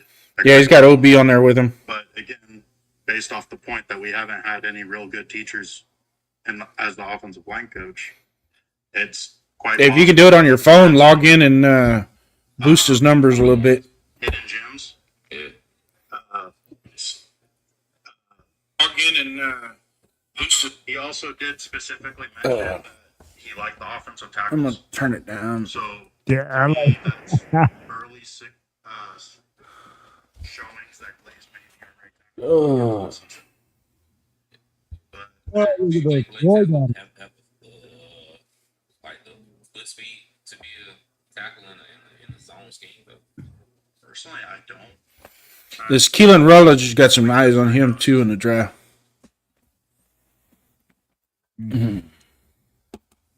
Jake Slaughter. Let's see.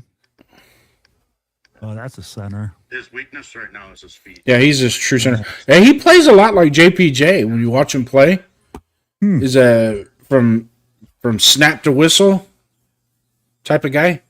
Really? Yeah. What's his weaknesses? Size. Size? Yeah.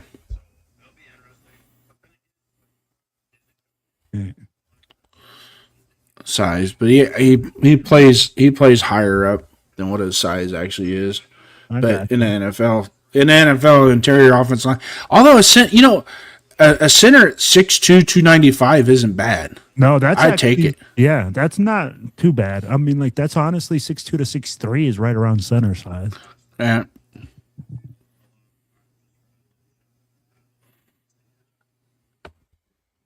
You want to be longer on the outside.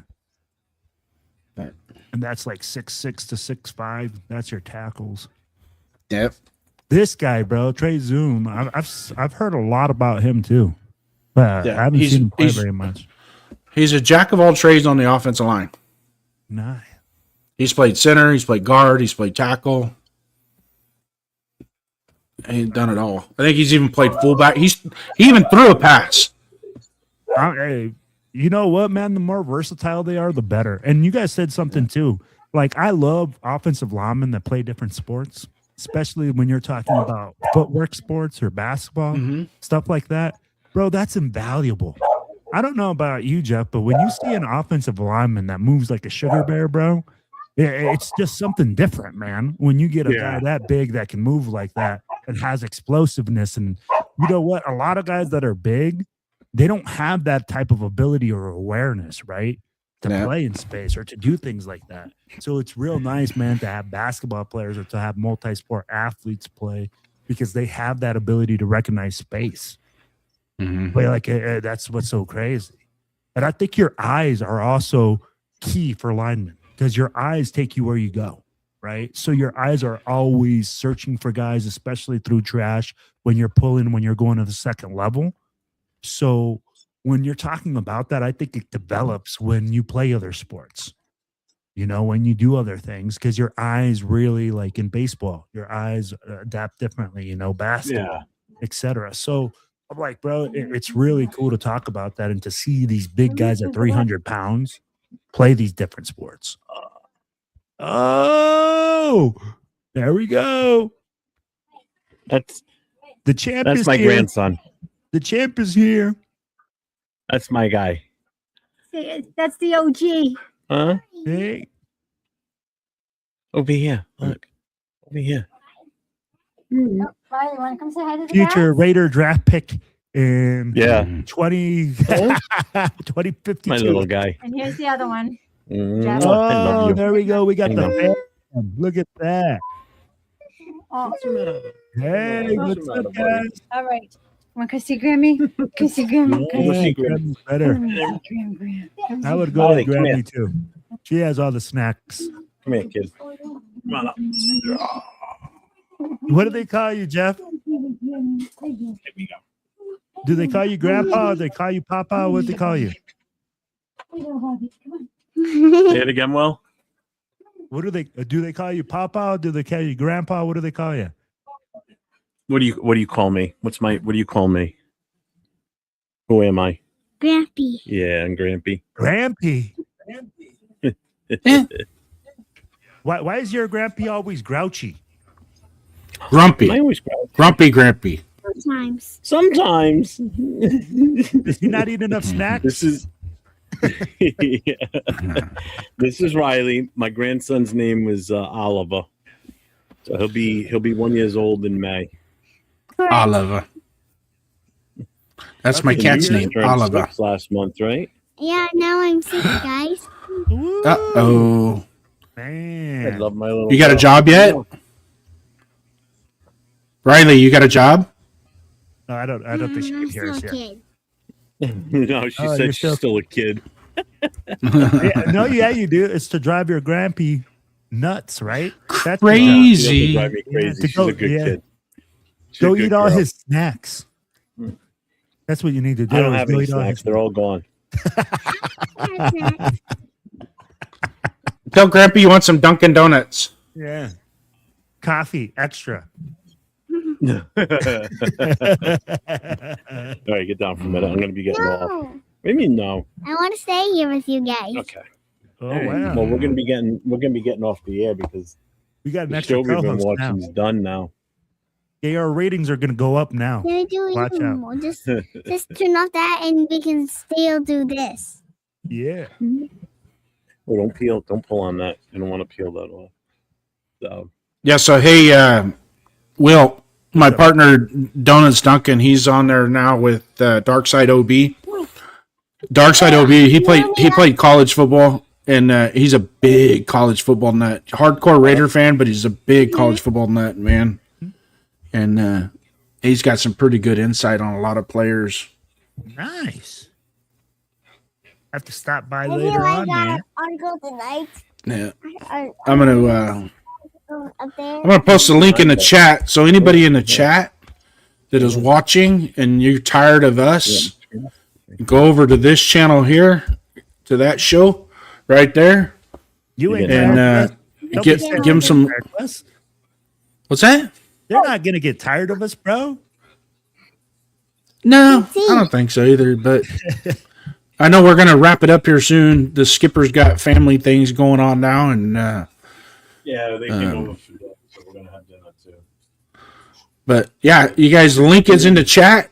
And then if you guys could be so kind, hop over there and show him some love, man. Get him some views. This is his very first show by himself. So I know that it might not have the pizzazz that me and Jeff have to offer you on the stage, but both guys are super knowledgeable. They're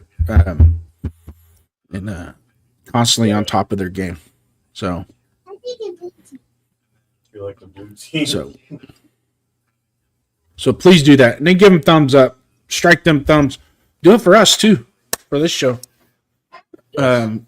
Hit those thumbs up, man, because our Saturday night show is kicking right now, and I know some of the OGs have been coming in, and some of them haven't, or been missing us on Saturday nights. But I think once we get closer and closer to the season on Saturday night, you're going to see that show probably take off and be something insane. Yeah, I think so. We're getting into it. It'll take time. Yeah. I'm not worried about it. No, I'm not either. Shit, man, you guys are busy. Yeah. Or as my wife says, how many podcasts a week you gonna do? YouTube, we're gonna call it 401 Raider Network connections here. You know, the man is on. Jason already calls it 401 Productions. Hey, that's what it is. I'd be like, I put that on. I even put that on my opening. Produced by 401_Raider_Jeff Productions. Wow. It's like, hey, I got a homage to you in one of my videos. What? Yeah. Oh man.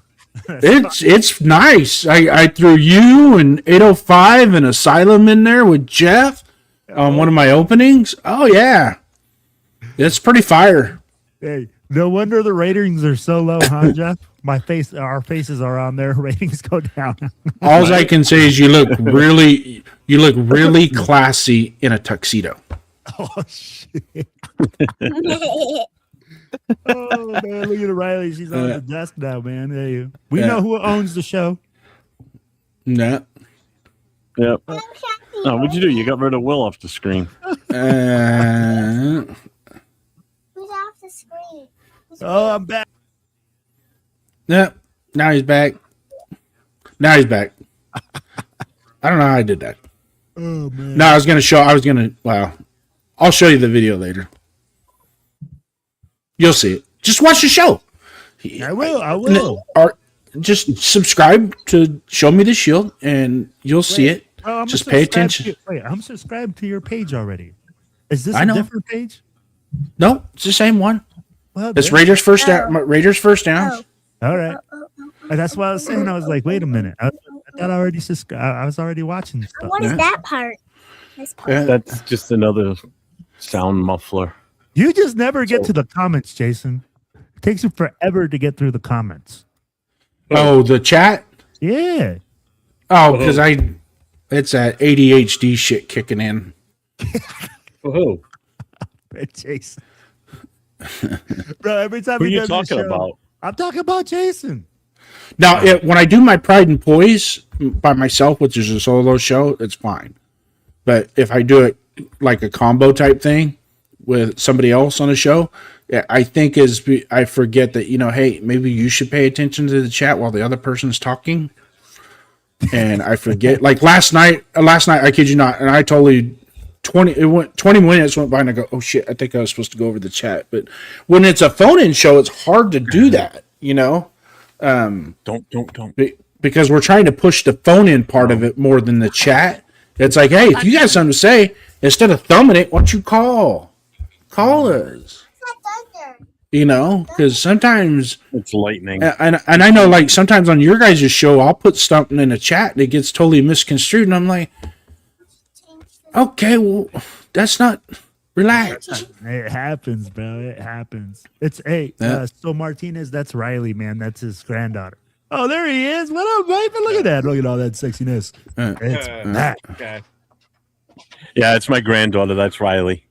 You missed Jay. Jay, you missed it. I had my grandson on here too. Oh, really? The little chunk, my little chunk of butt. Yeah. I know, like you said, she's so cute. Hey. Yeah, What's up, Martinez 209? Salute, brother.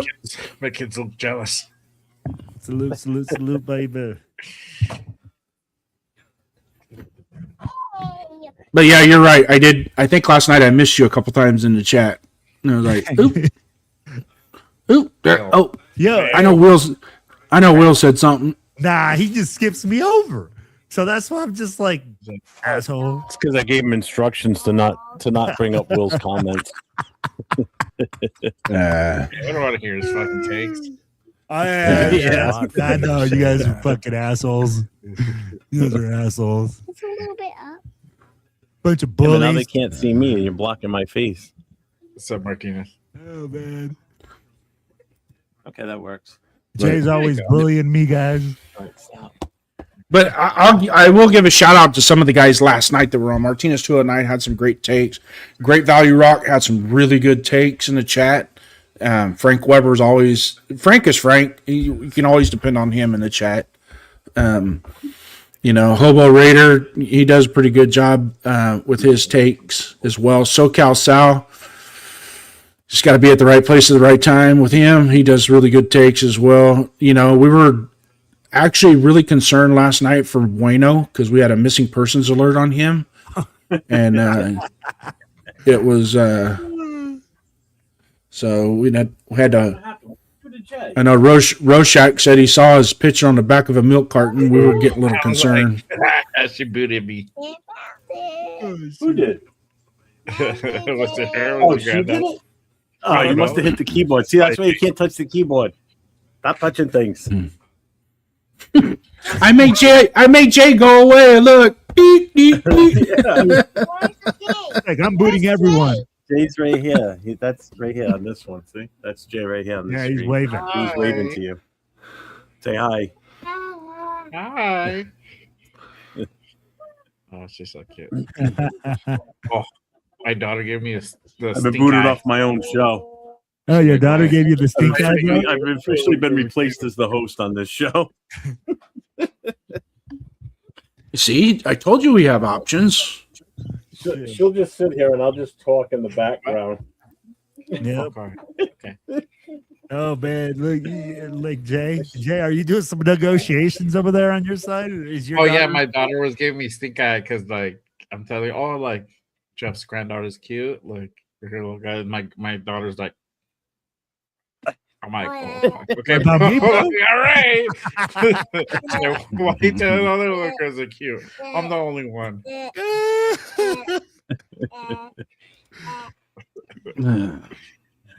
Are you gentlemen ready to call this for the day or what? Yeah, Feels ready. Are you trying to get rid of us? Huh? I would get rid of us for grandkids. Trust me. That's the most. When the grandkids come, you guys got to go. Yeah, you say you guys. No, do not go, everybody. Unless you want to take off, and I'll shut the show down myself. It's up to you. I'm Yeah. fine with that. We're having a good time. We don't need the skipper to pilot this Do me a ship. favor. Hold on before you go. Ready? Point like this. Go like this. Say, stay safe. Great value, Rock. Safe, go Raiders. Right. Go Raiders. Hey, you know what? Hey, hold on, Jeff. We got to do it. We got to do it for her. We have to. If you're going to do it for Furpo, you got to do it for her. Ready?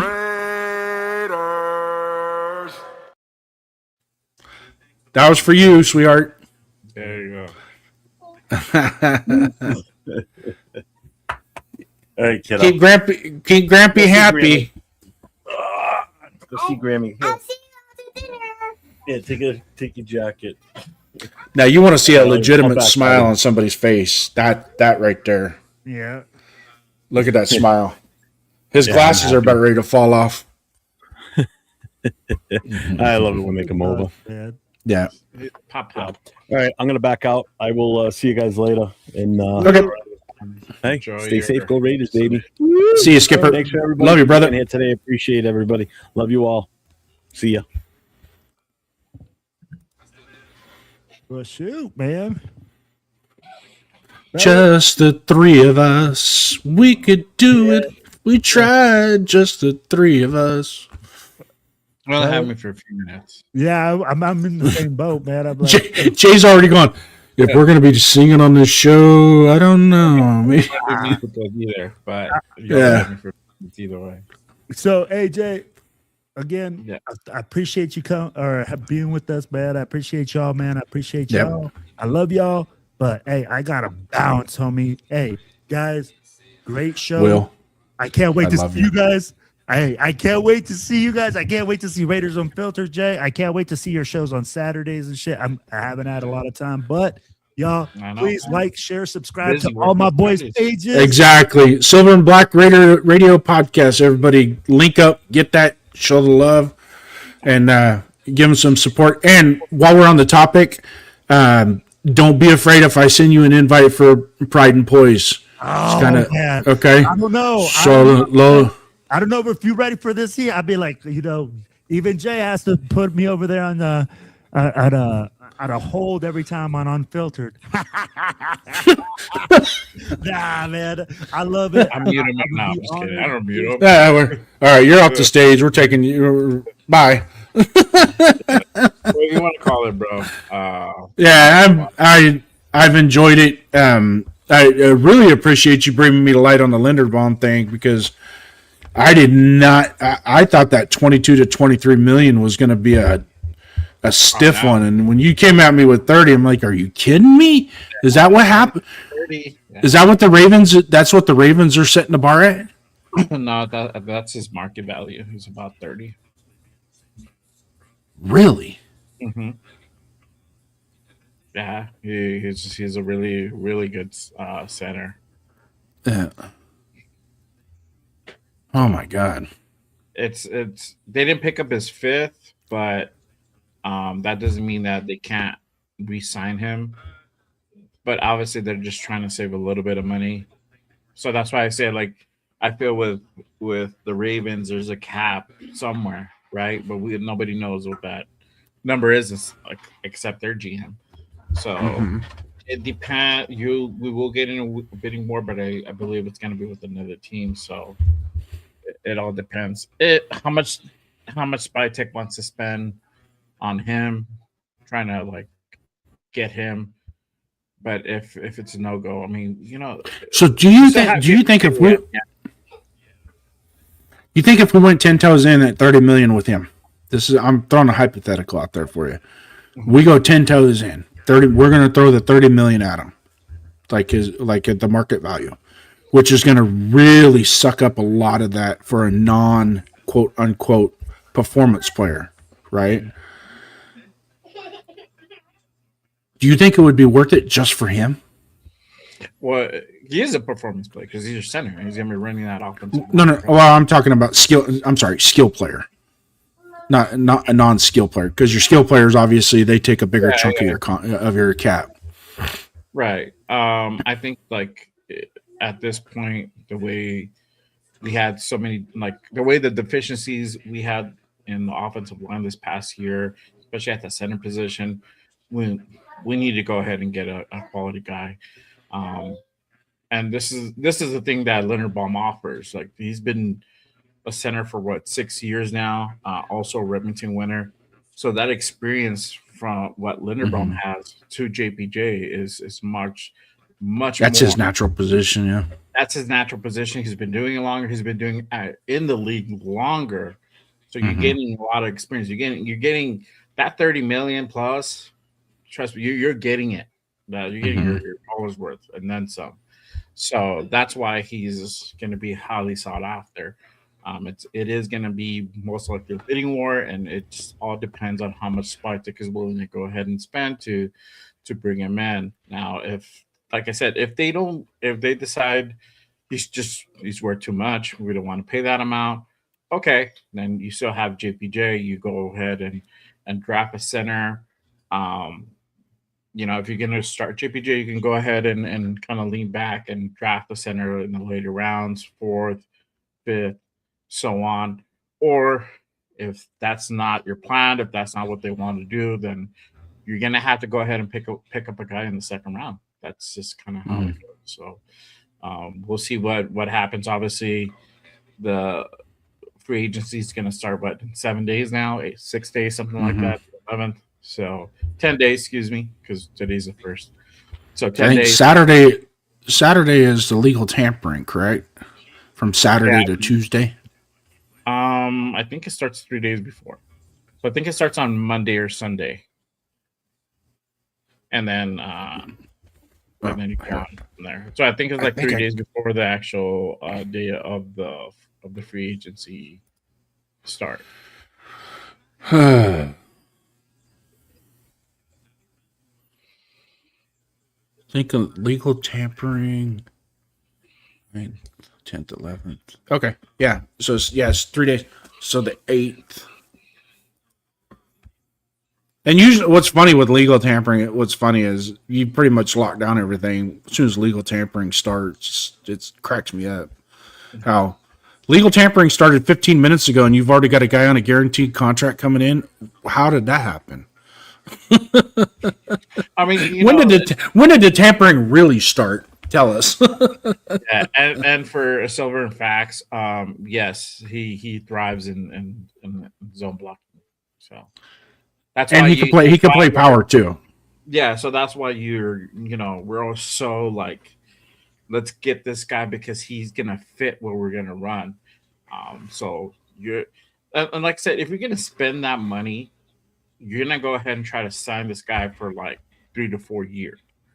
That's kind of what you're looking at. You want to keep him here for long term because it's a long term investment. It doesn't make sense for us to bring in a guy for 1 or 2 seasons and then he's out the door and we have to go ahead and look for another guy. In that case, just stick with JPJ, draft a center, and then develop him and go that route if that's what you want to. Or you just go out and draft the center, in the second. So. Yeah. But just like Silver and Fact said, it kind of states here, I don't know if this is exactly what he's saying in the chat, but it would, if we do sign him, and whatever the value is, to be quite honest, you and me both can agree that it's not our money, right? Oh, so from a personal standpoint, it doesn't, if it costs us that much to get a quality center to where we can take us back to that Rodney Hudson and that Barrett Robbins type center of the offensive line, because and I know a center of that caliber can make both guards that much better too. Mm-hmm. So if we can get to that point with him, I mean, that's it doesn't swallow very good at 30 million, but you know what? If Spytek does it, I'm going to trust him that he knows what he's doing. Yeah, I don't think you could go wrong in going after Lindenbaum. It's just the guy is just a phenomenal lineman. So he just fits what we're gonna do. His experience. So that's he's gonna bring another veteran leader that's gonna be on the line. Exactly. So you got Caleb Rogers. You got Charles Grant. They're in the second year. JPJ and Glaze are going in the third year. But it's still you're talking about a guy who's already been in the league for a few years now. So it's a little bit different. But I think you just bring another better presence in there and somebody who can really go ahead and beef up that offensive line. So you're already boosting it up way more than what it was from last year, Add on top of that the coaching, elevating our coaching as well. That makes a big difference as well. Bringing in Dennison, I I'm confident is going to help us immensely. I think he checked out. There he is. That's my son was standing up on the side chair, but yeah, man. We'll see what happens with the offensive line. I'm excited to see what we do in free agency. There's a few free agents out there that we can go ahead and pick up, and we don't need a whole other line.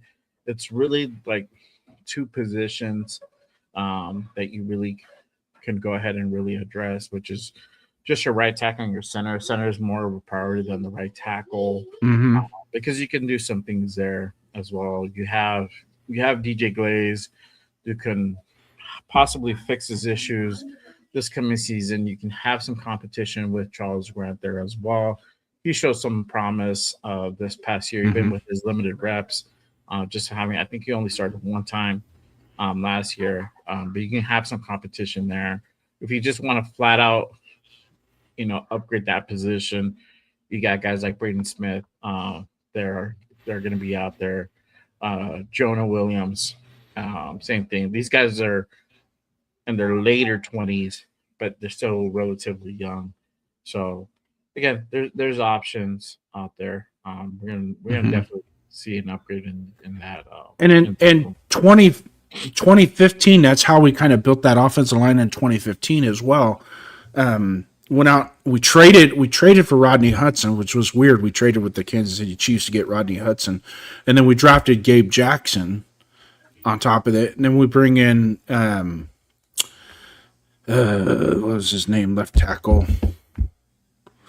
Kelechi Osemele, and brought them in, and then it just it for some reason it pieced together real quick, and I think that I myself think you can piece together a really good offensive line fast. You can do it quick. You can pretty much do it overnight if you do it right, and not have to depend on your foregoing a second round pick, because your top 3 rounds, you have to get that guy that is just going to make an impact on the team, whatever position he's playing. It just has to be a dude. You got to get a dude at 30, especially at 36. You're picking in the top 40.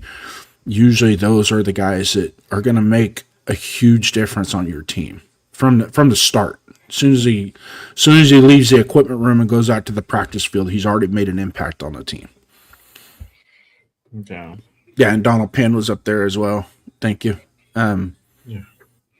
So it was interesting how that offensive line came together real quick, because in 2014, offensive line was a little shaky. I mean, we had drafted Gabe Jackson, but in 2015, you really start to see it solidify and come together. And then in 2016, it was probably one of our biggest assets.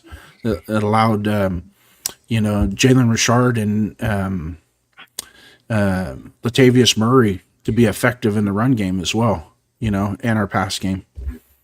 So I think it can be done. If anybody can do it, I trust Spytek can do it. And,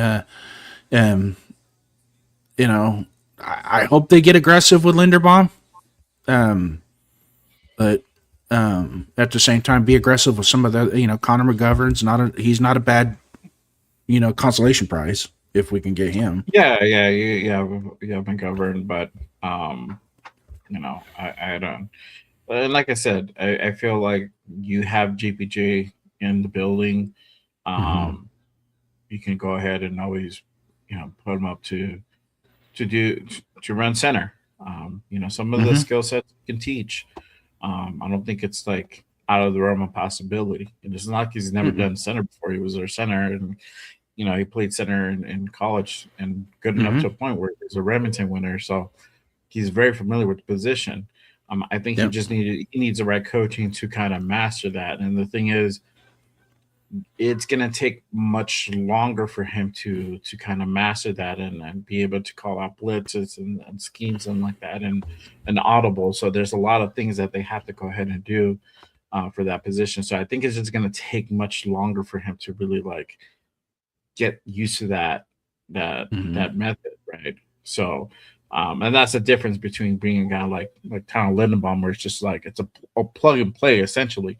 It's totally different. He's like, this guy just has to learn the actual the exact scheme, and then he'll just implementing it, as opposed to like now like JPJ has to learn all this other stuff, or really refine it more where it's actually it's actually impactful.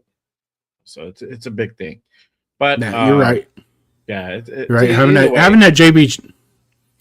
JPJ is kind of that joker in the deck that you could play him as an ace or you can play him as a king. Yeah, So. exactly. So it's just kind of how you go. We have options, and we have a pretty good backup. It's not like, oh my god, what are we gonna do now? It's like you have him, and he can definitely do it, and he can do it pretty good.